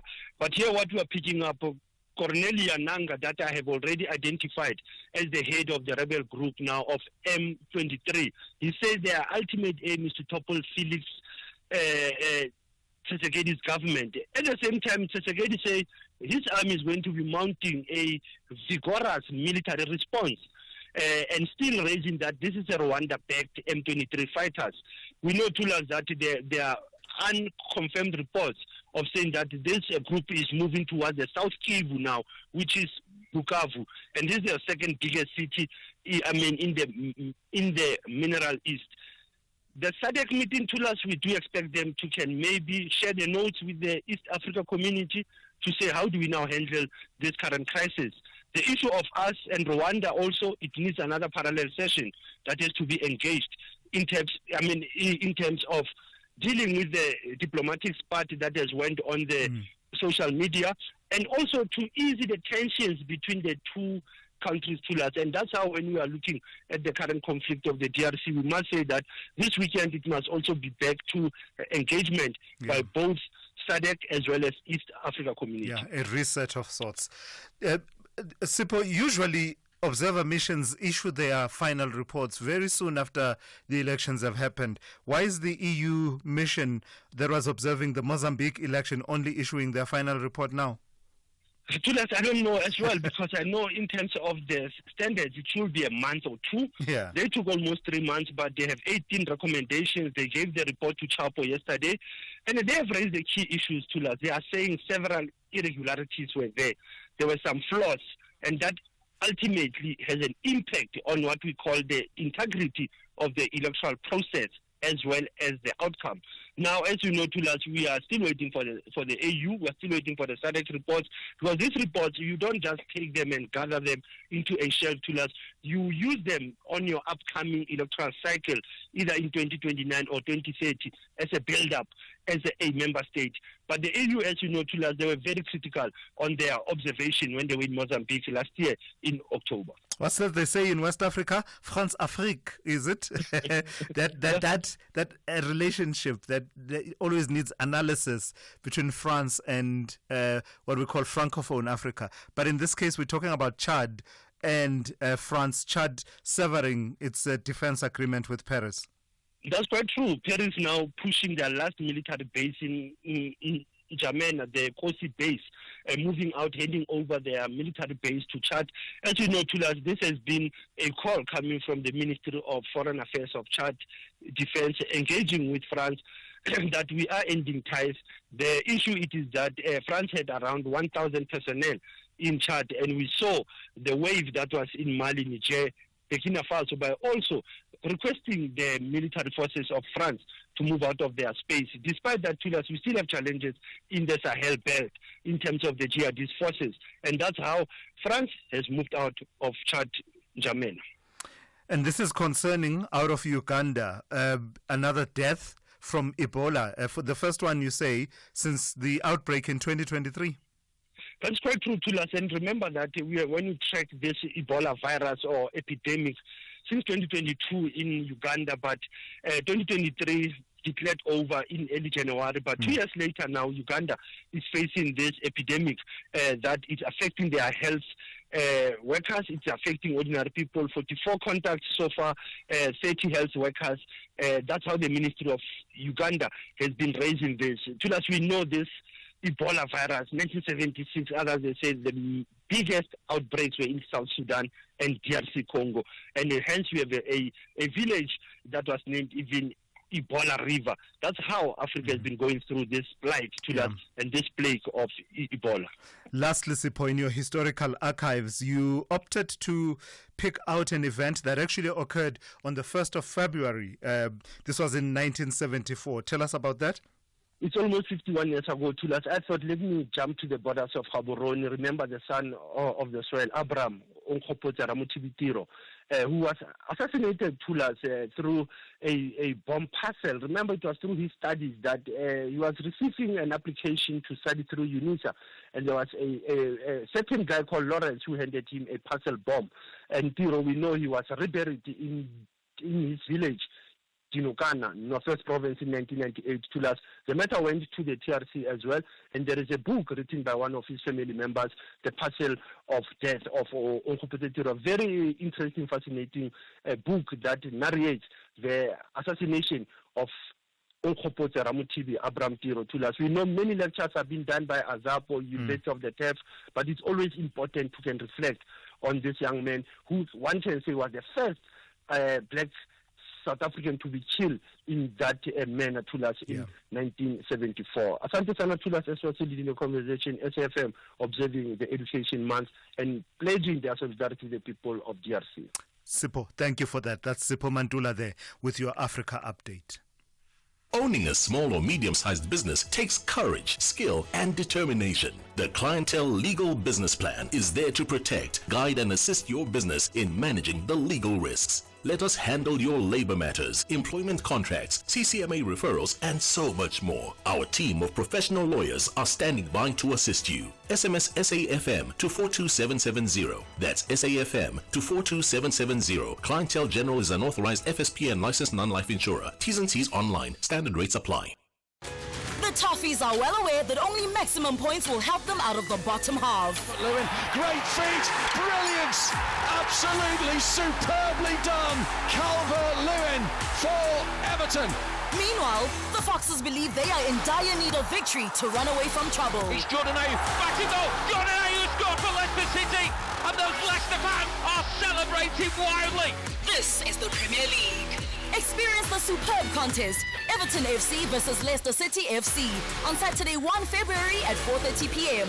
live on SABC3. Also available at your fingertips on SABC Plus. Proudly brought to you by SABC Sport. For the love of the game.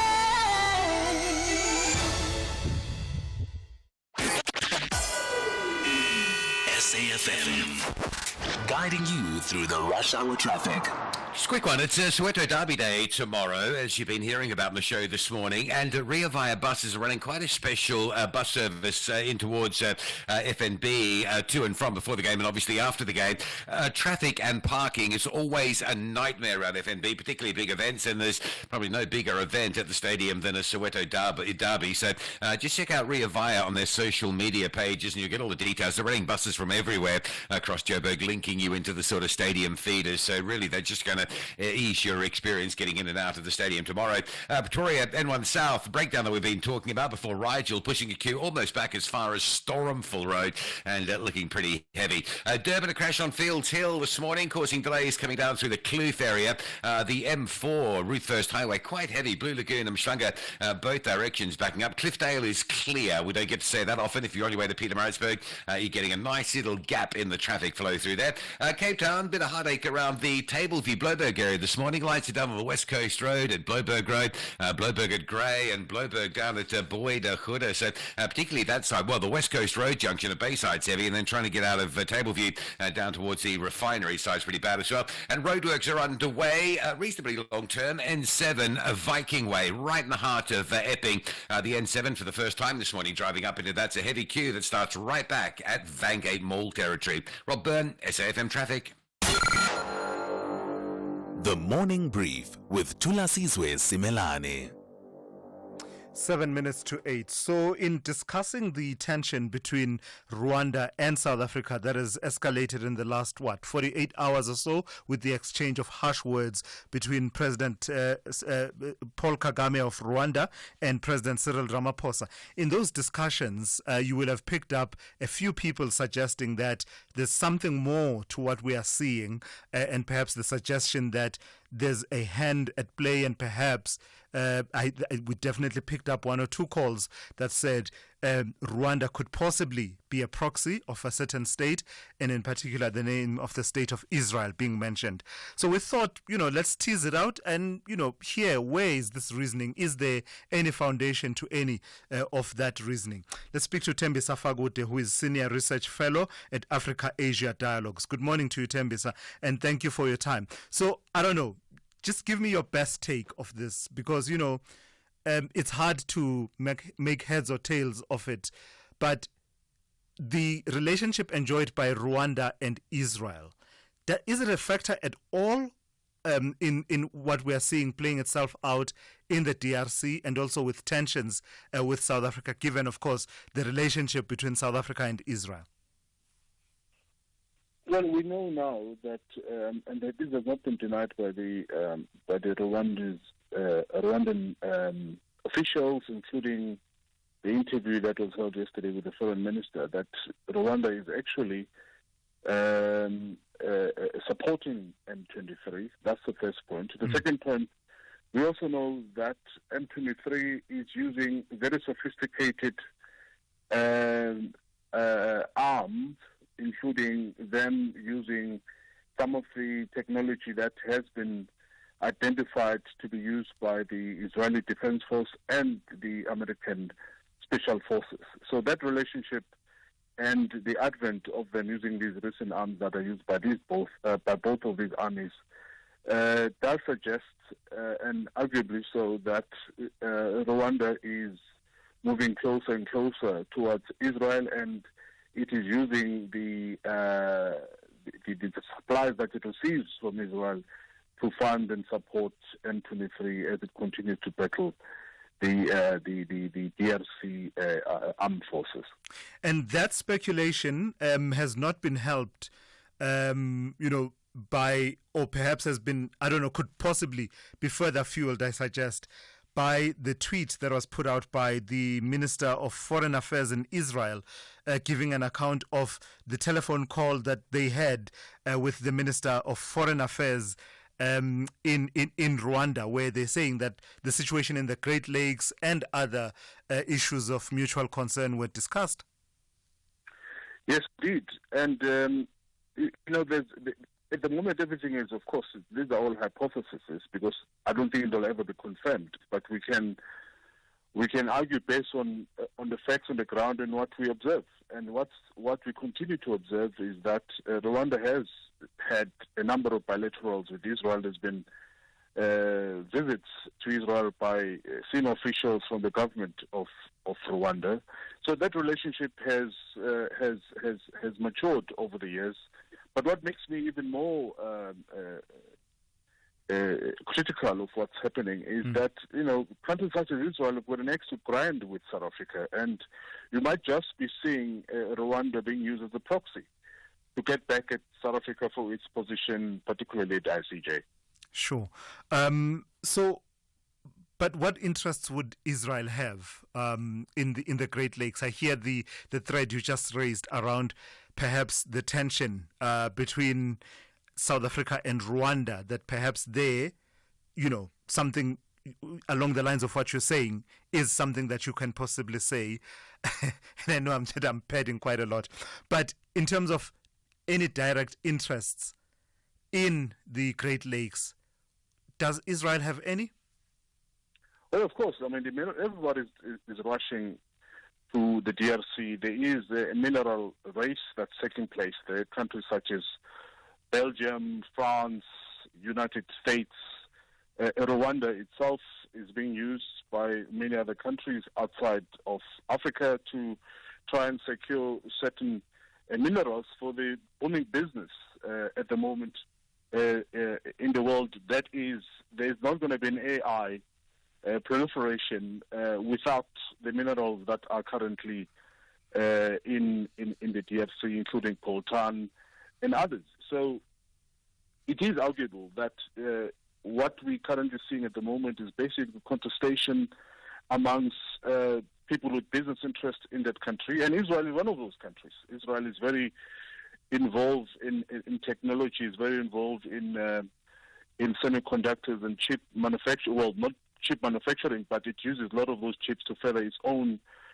programs, particularly that of technology and AI.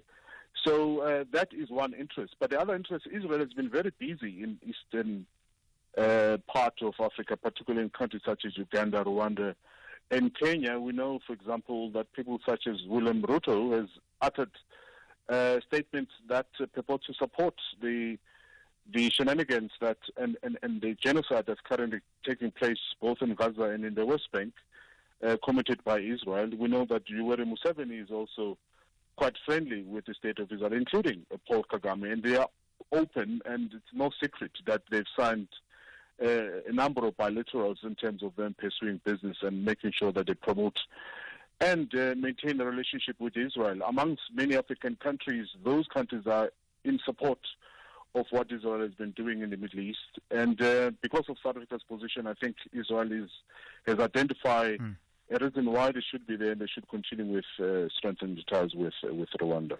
All right, I've got to thank you for your time this morning. That's Thembi Safagute, who is Senior Research Fellow at the Africa-Asia Dialogues. Bringing us to 8 a.m., let's check in with N. Musa with the latest news.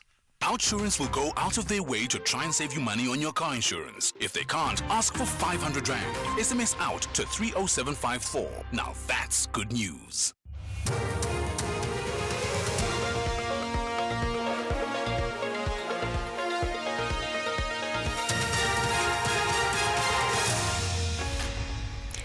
In our top stories, Eskom granted tariff hike less than requested, and a woman arrested for staging her own kidnapping. Good morning. Consumers are faced with a difficult financial balancing situation. The Reserve Bank has reduced the repo rate by another 25 basis points, bringing the prime lending rate down to 11%. However, the National Energy Regulator of South Africa has approved electricity tariff adjustments for Eskom for the next 3 years. Consumers have to pay a 12.7% tariff increase in the 2025-2026 financial year. The power utility was seeking a 36% hike. Notando Magudulela has more on the electricity tariff increase. For the 2026-27 financial year, NERSA approved a 5.3% increase compared to Eskom's expectation of 11%, and for the year 2027-28, Eskom was given an increase of 6% compared to the 9% it was looking for. The Ministry of Electricity and Energy welcomed the announcement, but added that the lower than expected tariffs would likely place pressure on Eskom to stay the course with its planned investment strategy to strengthen and modernize its generation, transmission, and distribution infrastructure. He's promised to work closely with the utility to drive greater efficiencies. Meanwhile, Kusatu says there's room for the bank to further cut interest rates. The Labour Federation's parliamentary coordinator Matthew Parks says yesterday's cut is good news for workers. Because the workers spend most of the money on like transport, petrol prices have gone up quite a bit, food linked to the transport costs. Eskom has been pushing for a 36% tariff hike. Yes, inflation overall is low, but most of the basket of goods that workers spend the money on, it's actually above that. So they really need additional assistance. And you don't always find workers' salary increases if they get it, keeping pace with inflation. So I think for us it's good news. We think there's space for more cuts. We hope the Reserve Bank will give us more relief over the course of the year. Police have arrested a 23-year-old woman in Soweto for allegedly staging her own kidnapping. The woman was arrested together alongside her purported kidnapper, a Mozambican national. The woman was reported kidnapped in Randburg, Johannesburg last Thursday. There was a demand for ransom from the woman's family. National Police spokesperson Amanda van Wyk. The operation led the team to an identified address in Morocco where both the supposed victim and her alleged kidnapper were found. Further investigation revealed that the kidnapping had been staged by the woman and the kidnapper. Both were subsequently arrested. SADC will today convene an extraordinary meeting in Harare, Zimbabwe, to discuss the crisis in the Eastern Democratic Republic of Congo. The meeting comes after Rwanda's Foreign Affairs Minister, Olivier Nduhungirie, said SNDF members are at his country's border. He says Rwanda does not have any aggressive posture against South Africa, but it's ready to defend itself if attacked. According to the Rwandan minister, the DRC government, which he says wants to overthrow the Rwandan government, has invited South Africa. Rwanda has defensive measures to protect its population because there is a threat, a permanent threat that was fueled by President Tshisekedi, who has said on several occasions that he wants to overthrow the government of Rwanda, he wants to bomb Kigali, and actually we have received information that it was just a matter of days or weeks. And finally, a fundraising concert for those affected by the devastating Los Angeles wildfires is underway in 2 indoor arenas in the American city. Some of the world's most famous artists, including Stevie Wonder, Billie Eilish and Lady Gaga, are performing at the Fire Aid event. Proceeds will go towards rebuilding communities. Recapping the top story, the National Energy Regulator of South Africa has approved electricity tariff adjustments for Eskom for the next 3 years. Consumers have to pay a 12.7% tariff increase in the 2025-2026 financial year. For SAFM News, I am Anne Musa. Those were the top stories for this hour. Don't miss out on a possible car insurance saving. SMS out to 30754 for a quote. Outsurance, where you always get something out. This January, to save money, you could turn off the house lights and use your cell phone's flashlight. or you could switch to Outsurance and save on your car insurance premium. Get a quote, and if Outsurance can't beat your car insurance premium, ask them for 500 Rand cash.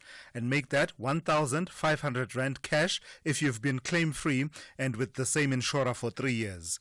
SMS OUT to 30754.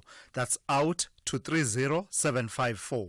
With Outsurance, you always get something out. A licensed insurer and FSP. T's and C's online. SAFM, guiding you through the rush hour traffic. Not a bad run through Joburg Highway networks. No major incidents this morning. Usual sort of backlogs. Probably the heaviest. Well, it's a 50-50 between the Mike 1 Boysons to Sandton and the N3 Germiston up to Modderfontein. Both of those routes slow and sluggish. Earlier breakdown on the M1 South at Rigel. That's being clear. That traffic started to ease coming through Pretoria. Durban side, a crash on Fields Hill earlier this morning. Also, traffic starting to flow a lot better. The truck at Cliffdale's being cleared, so you're just getting a little gap on the run through to Pietermaritzburg, just outside of the delays that you face all day, all night through there. It's not too bad at this stage. Cape Town, heaviness on the N1 from Plattekloof right through to the city centre. Marine Drive coming through from Lagoon Beach, Parton Island into that N1 is fairly heavily backed, and no traffic lights on the West Coast Road at Bloberg Road, causing an extended wait to get through that Bayside junction. Rob Byrne, SAFM Traffic. A very good morning to you in your SFM Sports headlines. Soweto Derby showdown. Nazruddin Nabi says Kaizer Chiefs won't be hiding behind rebuilding, but they will be standing tall against Orlando Pirates. And in cricket action, as the captain Faf du Plessis guiding the Joburg Super Kings to a 7-wicket victory over the Paarl Royals. Details around 8:30.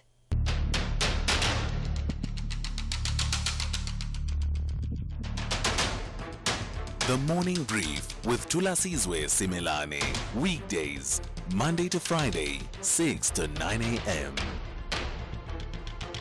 The Morning Brief with Thulasizwe Simelane. Weekdays, Monday to Friday, 6 to 9 a.m. It's just gone 8 minutes after 8 on this Friday. You're listening to the Morning Brief here on SAFM. I'm Thulasizwe Simelane. It's good to be in your company this morning. Just reflecting on the conversation that I just that ended off the last hour with Thembisa Fagute. Of course, that's one perspective, of course. But it is a perspective that I've heard in the last few days quite a few times, and we thought it was important to have it ventilated out properly. So, what am I saying? Naturally, we will give a platform for any counter, perspective. And as Thembisa himself was saying, it is a hypothesis because, people don't go around and say, hey, hello, I'm a proxy of this and that state. So this is the conversation that has to do with Rwanda and the relationship with Israel. I've seen a few people alluding to it, and that's the reason why we had that conversation. But as I say, we will give you other perspectives in the coming days. But that's just one of the conversations, right, that has been playing itself out in the last while that you can weigh in on. We've been talking about Eskom and the tariff increase that they wanted, 36% or thereabouts for the first year of their multi-year price determination.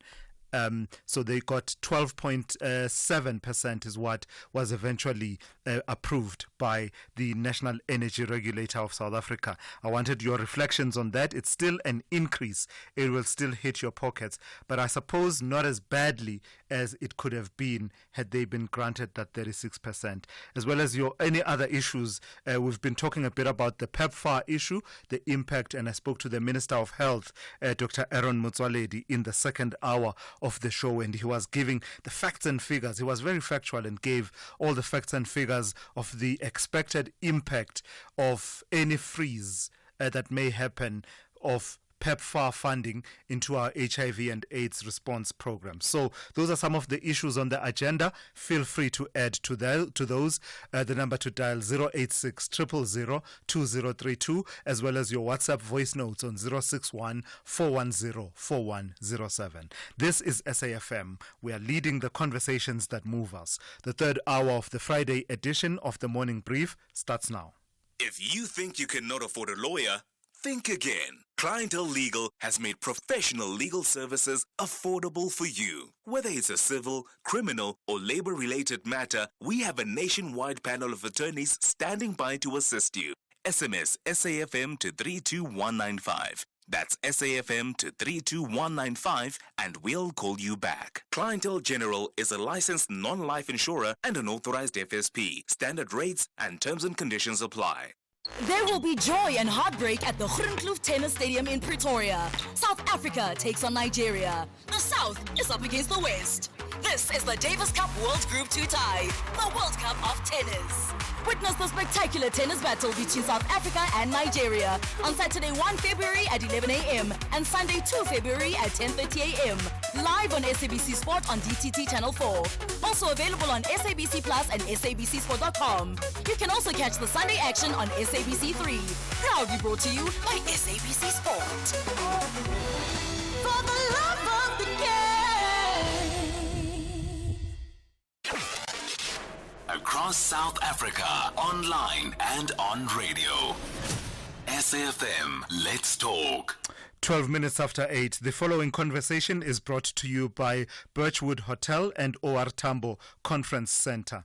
And the reason for that is that this year marks 27 years in the hotel and conferencing industry for Birchwood Hotel and OR Tambo Conference Center, and they are not slowing down.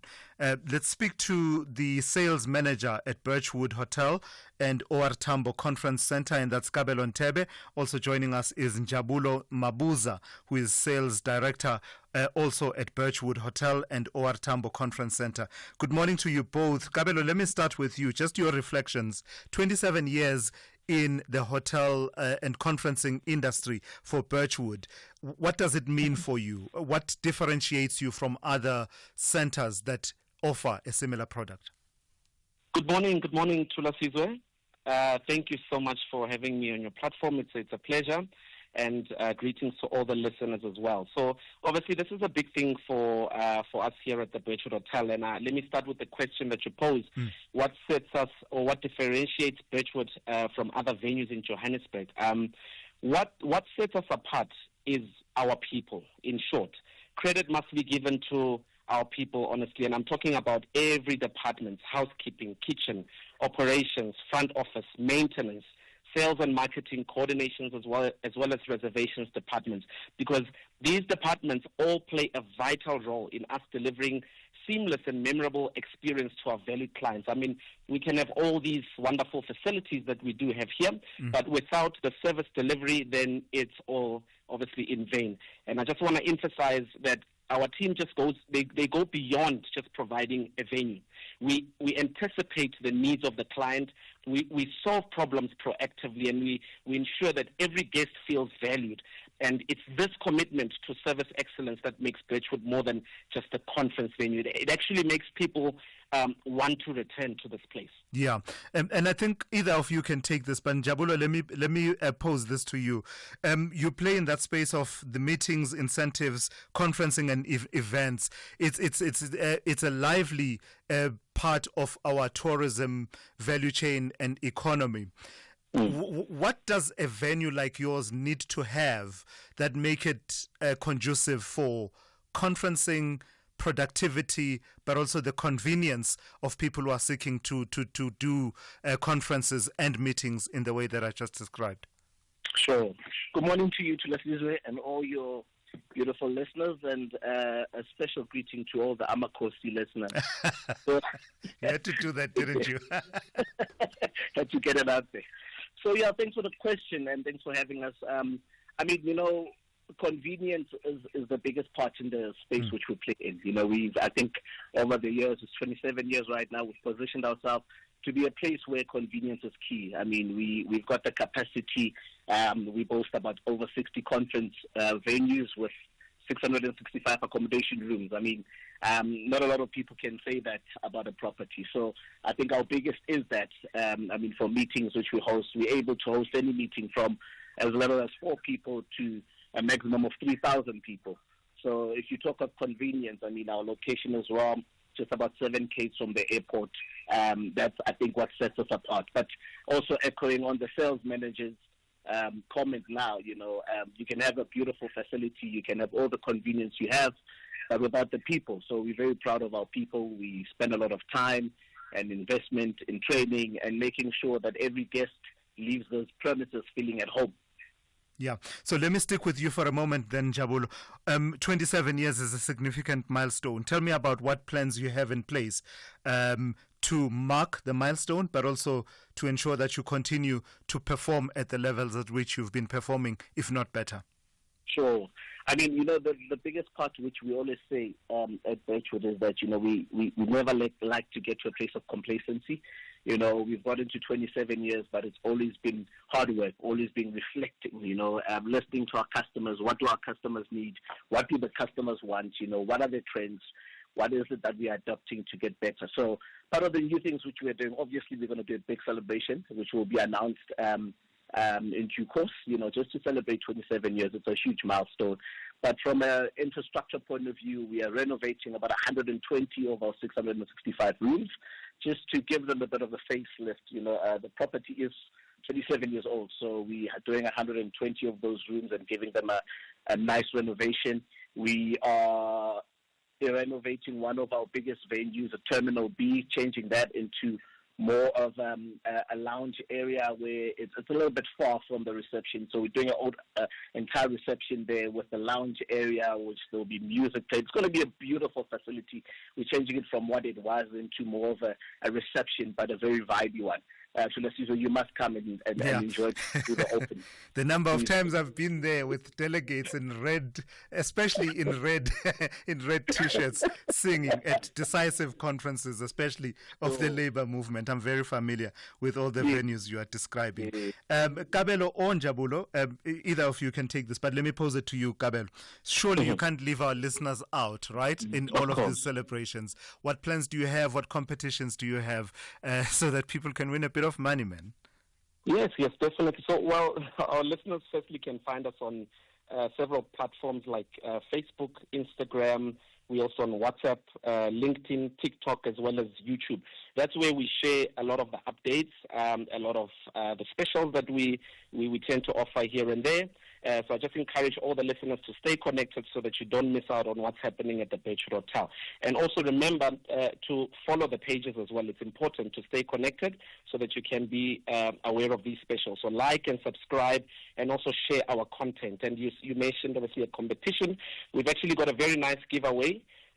It's a weekend stay including dinner and breakfast for 2 people sharing, as well as 2 Mangwanani spa vouchers. That is what we're giving away. And all that you have to do is to go to our platforms, mainly Facebook and Instagram, comment with your favorite feature at the Birchwood Hotel. Tell us what you like mostly about the Birchwood Hotel, and this prize is going to be given away on Monday. We'll contact the winner and get them and let them know that they have won their prize on Monday. Oh, fantastic. Thank you so much to the both of you for joining us this morning. That's Kabelo Ntebe, who is sales manager at Birchwood Hotel, as well as the screen just went blank on me there, Njabulo Mabuza, who is sales director. The Toffees are well aware that only maximum points will help them out of the bottom half. Lewin, great feet, brilliance, absolutely superbly done. Calvert-Lewin for Everton. Meanwhile, the Foxes believe they are in dire need of victory to run away from trouble. It's Jordan Ayew, back in goal. Jordan Ayew scored for Leicester City, and those Leicester fans are celebrating wildly. This is the Premier League. Experience the superb contest, Everton FC versus Leicester City FC, on Saturday 1 February at 4:30 p.m. live on SABC3. Also available at your fingertips on SABC Plus. Proudly brought to you by SABC Sport. For the love of the game. Mom, look, a golden pencil. Wow, where'd you get that? My Buco pencil case. I could win a bike and vouchers, and my school gets 20,000 Rand. That's so cool. The Buco Golden Pencil Initiative. 9 lucky learners will find a golden pencil in their Buco pencil cases, winning big prizes and school refurbishments. Buco, building communities one golden moment at a time. Begin with Buco. Buco. If it's your resolution to make better financial decisions, get Outsurance Essential, low-cost insurance for your older car. With Outsurance Essential, accident claims are paid in cash, so you can choose the panel beater you want to use. Top it up with motor warranty, which covers you for mechanical or electrical breakdowns. Get saving with Outsurance Essential for unfinanced cars older than 5 years and valued at less than 130,000 Rand. SMS CAR to 43187. That's CAR to 43187. Licensed insurer and FSP. T's, C's and information online. Thulasizwe Simelane on SAFM. 21 minutes after 8 on this Friday. DeepSeek is all the wave right now, is it not? The little-known Chinese startup has sent shockwaves throughout the global tech sector with the release of an artificial intelligence model whose capabilities rival the creations of Google and OpenAI. DeepSeek's creator says its model was developed using less advanced and fewer computer chips than employed by tech giants in the United States. So let's speak to William Brederode, who is a tech journalist at News 24. William, good morning. Thank you for your time this morning. And the reason I asked for you to talk to me is because I think of all the reviews I've seen of DeepSeek, yours was fascinating because you actually put it to the test using knowledge about South African, phenomena, etc. But let's start with the basics. What is DeepSeek in the world of artificial intelligence? Thank you for having me on. Yeah, I had some fun with DeepSeek this week. So DeepSeek is a chatbot, and I think increasingly we've become familiar with these tools. They're also known as large language models. So ChatGPT was the first one which burst onto the scene in 2022 and sort of took the world by storm. Basically, it's a tool that will create entirely new responses to questions that you may have.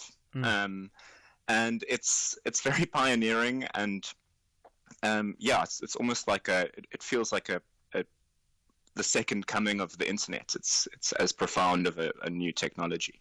Yeah.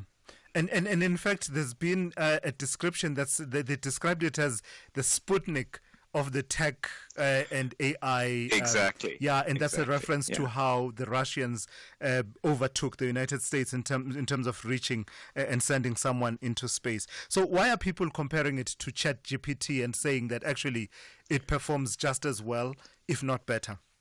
Does it? It really does. I mean, I think it's that simple, that this is a tool which is as good as the American innovations, but the reason why it's captured the world is because it was developed at so much lower of a cost. So it's much cheaper technology, and it's also much more energy efficient. So it's the whole assumption underpinning the AI world up until now is that you need more processing power to get better results. And that is increasingly more expensive.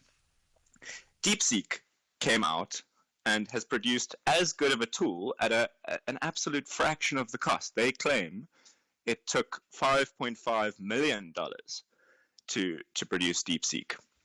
Now, OpenAI, a few weeks ago, there was an announcement that they want $500 billion just to spend on data centers that would be raised. So this is a tool which is as good, if not, as you say, better than what's already in the market, but at an absolute fraction of the cost. Yeah, and even Sam Altman of OpenAI issuing out a tweet and saying, quote, DeepSeek's R1 is an impressive model, particularly around what they are able to deliver for the price. And then going on to give an undertaking that they will deliver much better models. So the competition is well and truly on. Let's get to you testing it out then, William. Everyone listening may be wondering, how do I use this DeepSeek? What is the functionality? You put it to the test, particularly as far as its knowledge of South Africa is concerned. Tell me what it had to say about the likes of who the second best athlete of all time is, around Mama Joy, Gift December. Doesn't know all of those things. So So the first thing to say is anybody can do this. So if you just search for DeepSeek, you can go and create an account and start playing with it. I decided to do it and see how it responded to, see how much it knew about South Africa. And yeah, I mean, let's say there was a little bit to be desired. It said the second best athlete in the world is Oscar Pistorius, behind Gary Player. Initially, it actually put Oscar Pistorius at top, but I had to I had to set it right on that. It knew who Mama Joy was. It actually had quite a forensic account of Mama Joy. It can do basically anything. I asked it about Mixit, the chat platform that emerged in sort of the early 2000s, and it gave a forensic account of the rise and fall of Mixit. So it's basically capable of answering any question you wanted to, but at this point, not so well. But what's worth saying is I tested the responses, the questions I asked DeepSeek. I gave the same questions to ChatGPT and to Google's Gemini. And ChatGPT, I asked it the same question: who's the best sports person of all time? It didn't say Oscar Pistorius. It named one Nelson Mandela, who yeah, a fantastic man, but not known for his well, it did do a bit of sporting prowess. No. All right, William. I think let's leave it there for now. But thank you for doing that work. It is interesting and worth testing out. That's William Brederode, who is a tech journalist at News 24. Call Thulasizwe now, 086 000 2032. Yeah, so a bit of fun was had there. Let's move on now. Let me speak to Bonga in Kwamashu. Good morning to you, Bonga. You want to talk to me about the Social Relief of Distress Grant. What about it? Yes. Last year I had a problem with it, like being thrown from pillars to post, because it has to verify me. And once I did so through their channels, but with no joy. I eventually had to seek the assistance of the public protector. Cut the long story short, my grant was approved. All 6 months that were unpaid. Here I'm thinking I'm going to be paid the lump sum, but no, I'm being paid in drips and drabs. The date of the 6 months which have been owed has only been paid 5. And January is like over right now. And I tried calling the public protector office last week. She said the investigator who's handling my case, but nowadays, or it's the new year, she's become like lazy and complacent. I don't know what's going on. All right, yeah, Bonga, thank you for that. And you will have heard, of course, about the judgment that recently came out about some of the barriers and the difficulties that people are being put through, those being slammed quite extensively by the judge in that case. Let me take a quick call from Uncle Joa in the Free State. Good morning, Uncle Joa. Issues of service delivery on your mind this morning? Thulasizwe. Good morning. Look, I don't know what is actually working here in Free State. I will just give you a typical example. Last week, my sister was admitted in a public hospital at Odindalsres in Machabe municipality. She had a swollen tummy, and she was supposed to go for x-rays. She was admitted on Friday, and then for the whole weekend, there were no x-rays up until on Tuesday. And the possibilities might be that she was having a problem of the kidneys, When I went to go and visit her on Sunday, the trips that they put for them in that ward, all the people that were having the trip, there were no trips, these needles that they put, they were actually draining blood, from them. But it does not only stop there. if you look into our road, there is this R76 road between Kroonstad and Steinsres. I think that road was built at the beginning of the administration of the current President Ramaphosa. Up until today, that road is not completed. There is another one between Senegal and Rosendal. Same thing. What is happening? Our infrastructure is falling apart. The only things that you are seeing here are the things that were built during the administration of former President Jacob Zuma. That is the only thing that you see. I think the last RDP house that was built in this province was built by him. You know. Yeah. So I'm glad that at least former President Jacob Zuma is coming back into politics, because from where I see that, he's the only person who can save this country into this mess. Otherwise, our children are not going. This country will be finished in the next coming 10 years or so. All right. Thank you for that, Uncle Joa. That's Uncle Joa in the Free State there, raising various issues of concern around service delivery. He's not alone. I mean, if you think about Johannesburg, actually, in fact, let me just go to N, because, don't get me started about Johannesburg and its non-functional traffic lights. And we had the conversation recently, but it's one of those difficult things where you wish you could take the CEO of JRA and take them on a 4-kilometer radius and say, let's drive. You see for yourself, what is this? What do you call this? But anyway, let's leave it there for now. And Musa is standing by with the latest news headlines. Good morning. Thanks to us in the headlines. Residents of Inanda, Kwamashu and surrounding areas in KwaZulu-Natal are relieved that police relentlessly search for suspected gang leader and his alleged accomplice in the areas. The two were killed in a shootout with police yesterday. The National Energy Regulator of South Africa has approved electricity tariff adjustments for Eskom for the next 3 years. Consumers have to pay a 12.7% tariff increase in the 2025-2026 financial year. And Southern African leaders are set to meet in Zimbabwe's capital, Harare, today for a special summit on the unfolding war in Eastern Democratic Republic of Congo. I'll have details on these and other stories at 9. SAFM, guiding you through the rush hour traffic.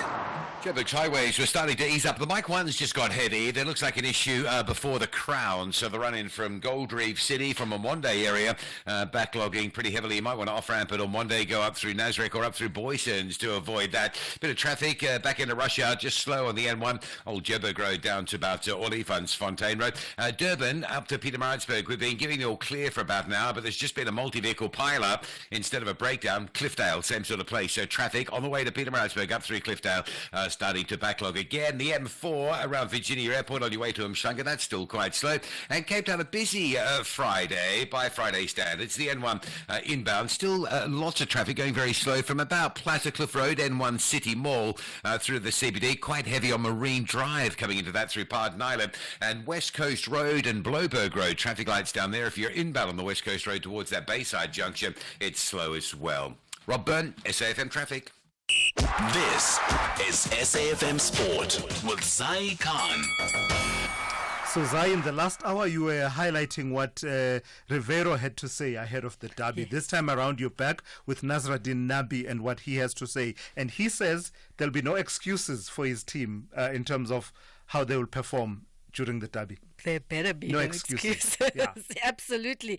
And I think we're staying totally neutral. We're not picking sides in this war. Neutrality, that's it. That's us. We're Switzerland today. But let's tell you, Kaizer Chiefs coach Nasruddin Nabi declaring his team won't use rebuilding as an excuse when they take on Orlando Pirates at a packed FNB stadium. But with injuries to key players like Duba and Ashley Dupree, can Chiefs match Pirates' firepower? Pirates, on the other hand, are chasing a third straight derby win, while Chiefs are looking to shake up the standings and prove their doubters wrong. Kickoff is at 3:30 tomorrow. 90,000 fans set to bring the noise. We'll hear from both coaches, but first, the Chiefs coach, Nasruddin Nabi. The history of the derby in every part of the world has showed that there is no real favorite. There is maybe favorite on on the paper, but when it comes to the field, we believe that the chances are going to be 50-50. We just hope that it's going to be a very good game of football, and the ones that is going to be in a good day, very concentrated on what he has to do, will win the game, and we hope that that one will be us. And now the Pirates coach Jose Rivero predicting a thriller. Something that I didn't experience before myself as a coach, as a football fan as well. The history of both clubs. Once you know a little bit more about where Kaizer Chiefs coming from, the history about Pirates as well, it makes every time we have the opportunity to play, it doesn't matter if we are playing a cup game, league game, even if we are playing for a sandwich, it's going to be a a special match, and this time is not going to be different. Cricket action, vintage Faf du Plessis at the Wanderers last night as the Joburg Super Kings powered their way to a dominant 7-wicket win over the Paarl Royals. The Super Kings captain du Plessis smashed 87 of just 55 balls, clearing the rope 7 times, dispatching the Royals' attack all round in the park. And with this victory, Joburg Super Kings keep their SA20 playoff hopes alive, but their fate rests on whether the Pretoria Capitals can upset the Mumbai Indians Cape Town. Now, Spar Proteas head coach Jenny van Dijk saying the team's goal is to win all their fixtures in the upcoming Netball Nations Cup in the United Kingdom. Proteas captain Kanisa Twane says that participating in such tournaments is not easy, but believes it comes with great lessons. Coming from a series to another is not always easy, but we had an advantage having to have the opportunity to make use of all the learnings that we got from Jamaica to actually bring it out here in the Nations Cup. Slightly different teams that we'll be playing, and probably not as tough as we've had it before, but I'm really looking forward to the team stepping up and really doing well and really making ourselves and our country proud. And finally, golf. Lim Kim carded a 7-under par round of 65 to lead the way after the opening round of the Hilton Grand Vacations tournament in Orlando, Florida. The South Korean has a 4-shot lead ahead of compatriot Jin Young Ko. And that's where we leave it for now. We'll have John Hediger bringing things all smooth at around 12:30. That's your sport. For SAFM, I'm Zai Khan. The Business Update on SAFM. Let's turn to Ndauling Lechela once more. Good morning to you again, Ndauling. So let's talk tariffs and Eskom. Eskom had high hopes for, a massive tariff increase to be approved, but it wasn't to be. That's right, Silas, and Nurse just pouring cold water on Eskom's dreams, I guess. They've only approved a 12.7% tariff increase for the state-owned entity for the 2025-26 financial year. This increase is lower than Eskom's requested 36% hike, which was met with strong opposition from consumers and businesses. Now, the approved tariff increase will provide Eskom with 384 billion rand in revenue and will take effect on from the 1st of April.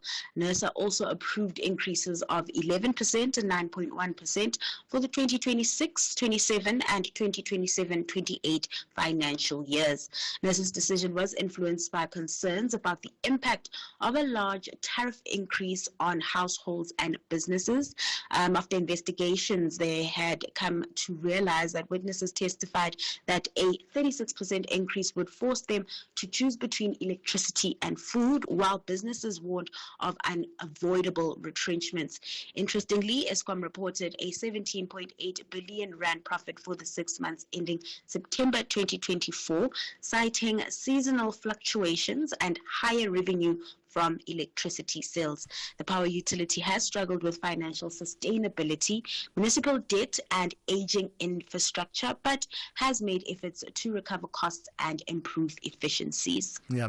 Tell me about household resilience. How do we gauge that? What's the picture that's emerging?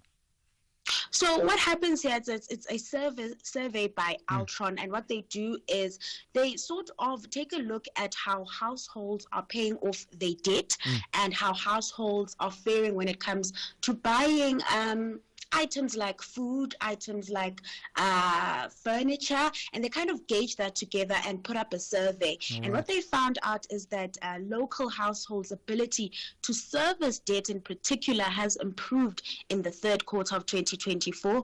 Now, the Altron FinTech Household Financial Resilience Index rose 2.1% on an annualized basis, driven by a significant surge in long-term insurance surrenders, which increased by 34.5%.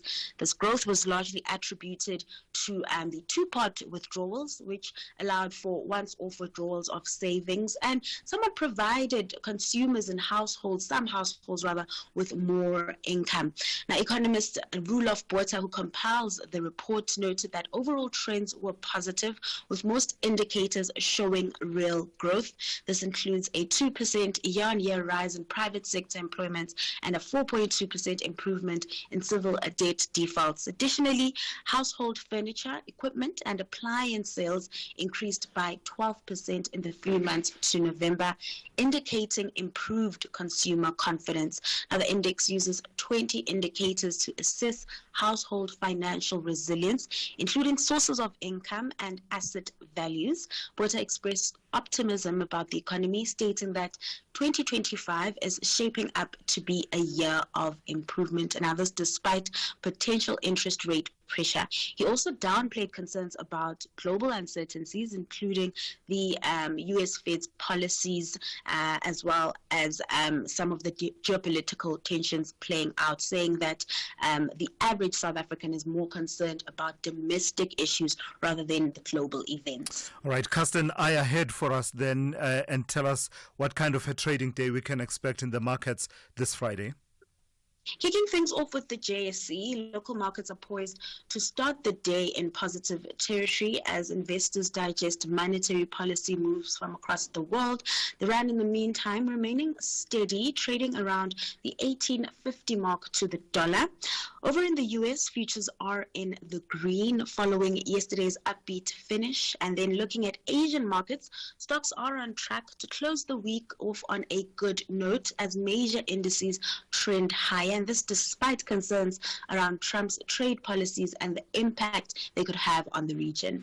All right, thank you for that. That's Ntauling Lechela. Have yourself a great weekend. Ntauling has kept you updated on the economy, business, and the markets over the last 3 hours here on the Morning Brief. Whether you're having a morning or a morning, you woke up like this or like this. Mornings love McDonald's. So, choose happy and enjoy a short filter coffee for only R14.90 at McDonald's. What's not to? Santam can cover your car in just 2 minutes. That's faster than you microwaving your leftovers. Realizing they're still cold? Giving them a second chance. Realizing they're still cold? And eating them anyway. Because you've already committed to it. Get your car covered in just 2 minutes so you can live in the moment, not in the worry. Visit santam.co.za. Santam. This is freedom. Santam is an authorized FSP, a licensed non-life insurer and controlling company for its group companies. The Morning Brief with Thulasizwe Simelane.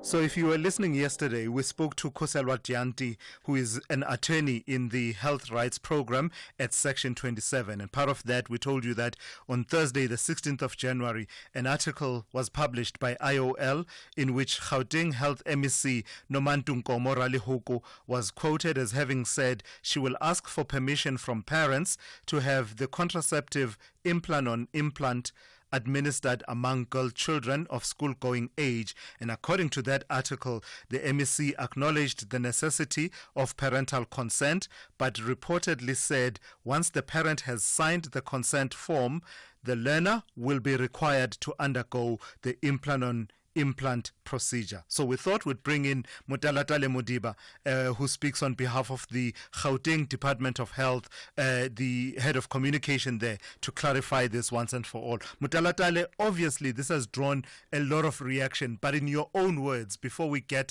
to tease out the reaction, etc., in your own words and in the MEC's words, What did the MEC say about this Implanon and the requirement for it to be administered to school children?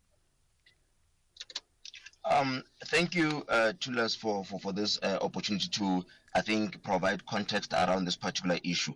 And maybe before we even, I think, go further, I think it's important to state categorically that the department has no intention whatsoever to compel girls 12 years and above to receive or not receive contraceptives without consent, without their consent.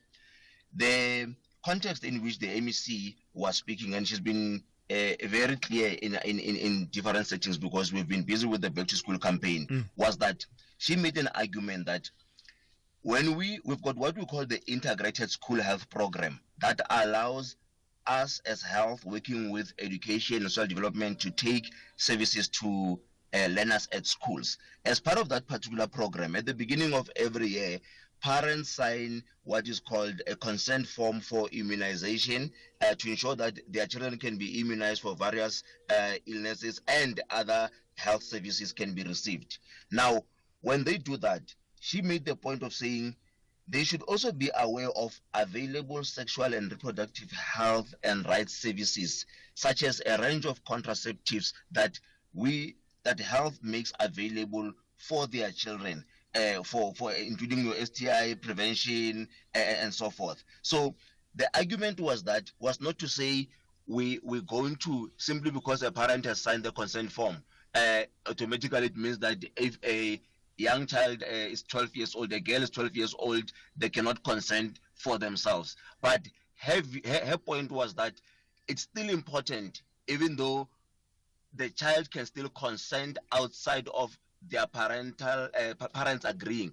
It's still important to bring parents on board as part of the broader strategy that we've put in place to deal with teenage pregnancy, which says it's important to have an inclusive approach where we bring all of society to say we've got all a role to play. There's a role to play for parents, there's a role to play for organizations like your civil society, your churches, your traditional authorities, and so forth. But all of that does not necessarily then take away from what the law makes provision for.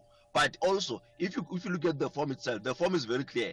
It says in that form where parents have to sign, on the side it says when a child is 12 years old and above, they can consent and sign on their own. They don't need parental consent. But that does not then mean that you completely cut out parents, because it's still a very important thing to engage guardians and parents, because remember that they play a critical role in shaping the values, in shaping some of the choices that children make. So we need to still find a way of saying, how do you continue to play a positive role of guiding, while at the same time you recognize that the child can still make decisions? So for absolute clarity, Motalatale, are you saying that to the extent that this will be rolled out in schools, both the parents' consent and the consent of the child will be required? No. I'm saying a child who's 12 years and above does not need the consent of their parent. But Thulas, you'll agree with me yourself that you would want to get involved in the life of your child and things that involve your child. The fact that the law says you don't necessarily need to provide consent, does it mean that you fold your arms as a parent and say, I'm not going to really bother because I don't need to give consent? I hear you.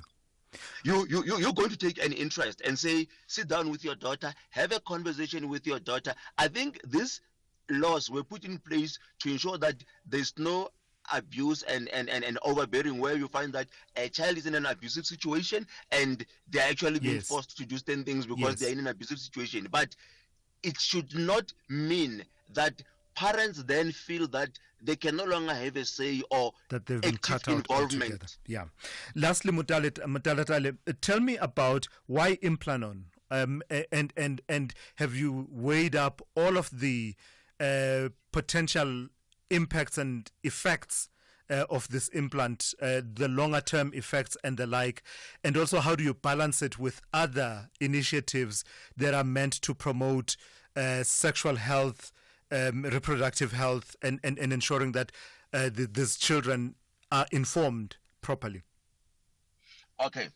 The issue of Implanon is just happens that the MEC, when she was talking, used an example of Implanon, but her example was not to imply that Implanon is the preferred contraceptive method. They are actually, if you look at our statement, or if you look at the policy for integrated school health program, there's a variety of contraceptive methods that are actually out there that are made use.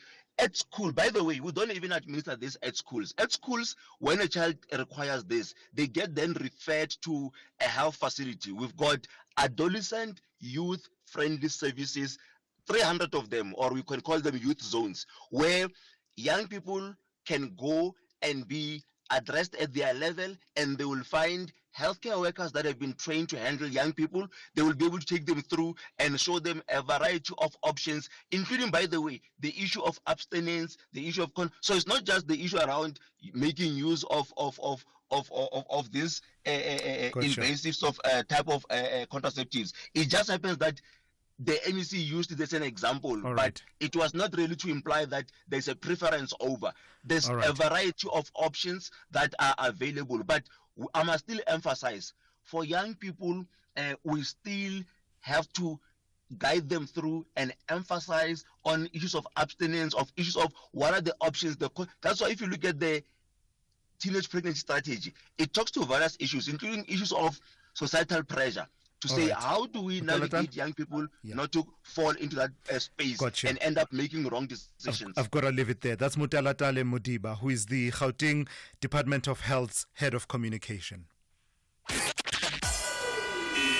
SAFM, guiding you through the rush hour traffic. Been a crash on the one south at Winnie Mandela. If you're coming through from Ravonia roadside down to the four ways off ramp, just expect some delays there. The Mike one south is just backlogging in towards Crown Interchange. If you're arriving up from Goldridge City or Monday, just factor in some queue time there as well. Another crash on Fields Hill this morning. This is about the third one. Fields Hill going down to Pinetown's temporarily blocked, so there's quite a backlog back into that Kloof area. Reports of a multi-vehicle pile-up around Cliffdale, so expect some delays on your way to Pietermaritzburg this morning. And Cape Town, this morning's been the first one that we've seen the roadworks on the N7 Jakes Kervell Drive at Viking Way really sort of get underway and cause some delays. So the N7 North coming up from Langa into Epping is slow into Viking Way, and Viking Way from the old mutual side, if you like, from Jan Smut side, moving east in towards the junction with the N7 Jakes over. That's quite slow, and it stays slow all day in that area. Rob Byrne, SAFM Traffic. Outsurance has another random fact for you. In 1999, a litre of petrol cost just under 3 Rand. Now it's about 21 Rand. It's scary how prices keep going up. In times like these, it's encouraging to know that Outsurance has got your back and is committed to saving you money on your car insurance. SMS out to 30754. That's out to 30754. Danica knows all about saving on her 2018 Haval H2. I saved 455 Rand. It was quick and easy. Here's Lebu with her sweet 644 Rand saving on her 2019 Mazda CX-3. Gave me the best quote ever. My savings is 644 Rand. Come join Outsurance and save some money. You heard it here first. SMS out to 30754. That's out to 30754. With Outsurance, you always get something out. A licensed insurer and FSP. T's and C's online.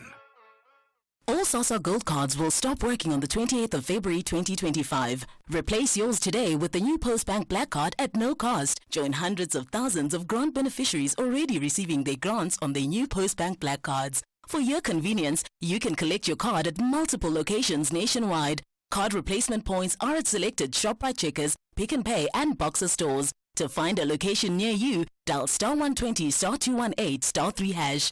Don't wait. Upgrade your card today for free. Trusted by millions for 150 years. Postbank, your bank. Call Thulasizwe now. 086 000 2032. A quick call from Tabang in Soweto. Good morning to you, Tabang. Short and sharp for me, please. You want to talk about the Banking Ombudsman Office? Yes, I'm saying who is looking after him, who's correcting him. if the banking of ombudsman in Gauteng is failing the people who are complaining to him, I'm speaking specifically about Ngobile Ngwenya, who's heading the office there in Gauteng. If the people coming and complaining about the bank, and then she half investigates in order to protect the people who are corrupt in the bank, then there's a problem.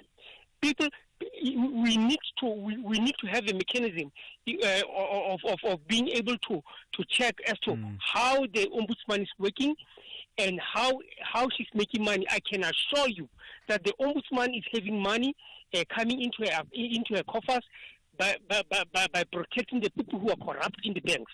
For instance, I have a concern with Nedbank. I put money in the Nedbank for a person who has got an account with Capitec, and when I complain to the ombudsman, she half investigates the matter.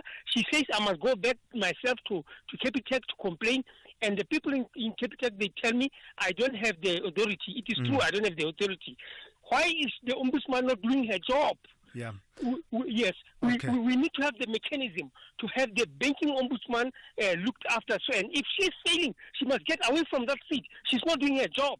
All right, Tabang, thank you for that. For I would how hope long that, is she going to stay there? Yeah. For how long she's going to stay there without doing her job while she protects the people who are corrupt? She's herself corrupt. All right, Tabang, thank you for that. I can tell just how this issue has impacted you. Obviously, the allegations you make about the people leading the office of the banking ombud in Gauteng, we will naturally need to reach out to them to hear their side of the story with regard to those allegations that you just made. But the issue you raise is you don't detract. I don't detract from it, not even in the least. The suggestion that perhaps we need someone to oversee those who are meant to exercise oversight, and that's a sad state, is it not? When we now need someone to police the police. All right, let me take one or two of your voice notes now. Implants on school children for pregnancy. Hey? Yeah, South Africa, you're losing the plot. Instead of teaching people not to steal, you tell us to put burglar guards and alarm system. Teach the people not to steal. Well, in fairness to the department, Mutalatali was explaining that this doesn't replace the primary go-to route one is to encourage the young people to abstain. And then if that is not something they can do, then you give them the options that are available. But yeah, they are teaching the people not to steal, to use the words that you use. Morning, Thulasizwe. My question to the minister, why can't the Department of Health practice or adopt a policy of a curative measure, that the prevention is better than preventative measure, rather than a curative approach? Because it will free us from all this becoming a begging bowl of the Americans and other agencies.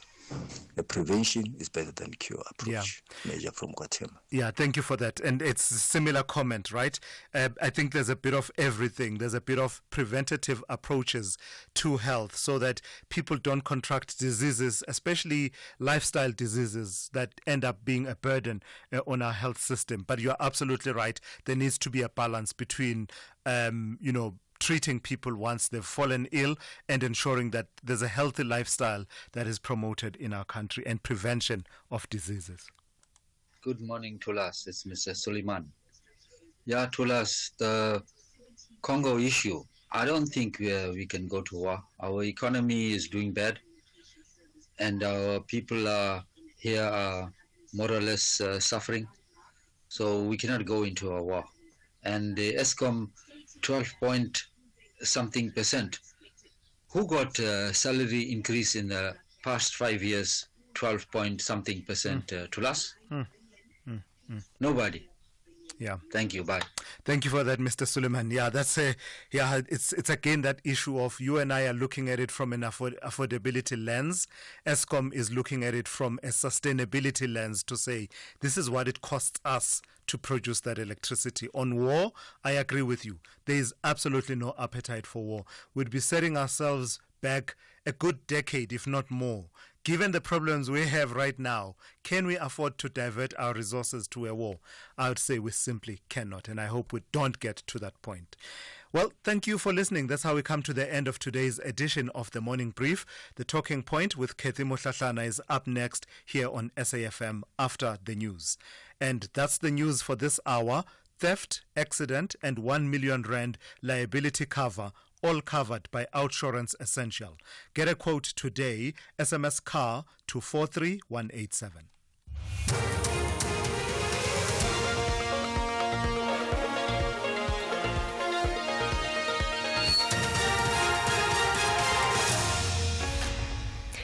In our top stories, KZN police praised for efforts in searching for wanted suspects, and the SAPS receives investigation report into George building collapse. Good morning. KwaZulu-Natal Police Commissioner Nhlanhla Mkhwanazi has commended police for relentlessly searching for a suspected gang leader and his alleged accomplice in Inanda. The two were killed in a shootout with police in Verulam north of Durban yesterday. They were allegedly terrorizing residents of Inanda, Kwamashu and surrounding areas. Officers received information that the alleged gang leader and two others were driving to Mhlanga to collect drugs and ammunition. Mkhwanazi says it's their duty to protect residents. Consumers are faced with a difficult financial balancing situation. The Reserve Bank has reduced the repo rate by another 25 basis points, bringing the prime lending rate down to 11%. However, the National Energy Regulator of South Africa has approved electricity tariff adjustments for Eskom for the next 3 years. Consumers have to pay a 12.7% tariff increase in the 2025-2026 financial year. The power utility was seeking a 36% hike. Notando Magudulela has more on the electricity tariff increase. For the 2026-27 financial year, NERSA approved a 5.3% increase compared to Eskom's expectation of 11%. And for the year 2027-28, Eskom was given an increase of 6% compared to the 9% it was looking for. The Ministry of Electricity and Energy welcomed the announcement, but added that the lower than expected tariffs would likely place pressure on Eskom to stay the course with its planned investment strategy to strengthen and modernize its generation, transmission, and distribution infrastructure. He has promised to work closely with the utility to drive greater efficiencies. Western Cape Premier Alan Wendy says criminal proceedings may ensue following the completion of a report on the building that collapsed in George in May last year. He has handed over the report to the Provincial Police Commissioner. The report contains the structural engineering findings from an independent investigation into the collapse of the building, which was still under construction. 34 people were killed and several others injured. 28 people were rescued. The report cannot be made public at this stage because of the possibility of further proceedings. The South African Medical Association Trade Union SAMATU says budget cuts are behind the deteriorating state of healthcare in the country. The union is set to march to National Treasury to demand urgent action on jobs and healthcare reform, with over 800 qualified doctors remain unemployed. The union is pushing for government intervention to address the crisis in the health sector. SAMATU's General Secretary, Dr. Cedric Sihlangu, says all affected healthcare professionals are taking part in the march. In all the 9 provinces, the MECs for Health and the premiers, and also the National Department of Health, they've cited budget cuts and austerity measures from Treasury as the sole cause of this perpetual underfunding of critical healthcare posts, and also, of course, the general underfunding of Department of Health, which they allege results in non-maintenance of critical facilities and also equipment being broken down, and generally the state of affairs being deplorable in the health sector. And finally, Grammy Award-winning Nigerian singer Thames has cancelled a concert in the Rwandan capital, Kigali. She says the cancellation is over the government's support for the M23 rebels in Eastern Democratic Republic of Congo. Thames, in a post on X, says she had promoted a show in Rwanda without being aware of the conflict in which Congolese rebel groups are involved. Meanwhile, SADC leaders are set to hold a special summit in Harare, Zimbabwe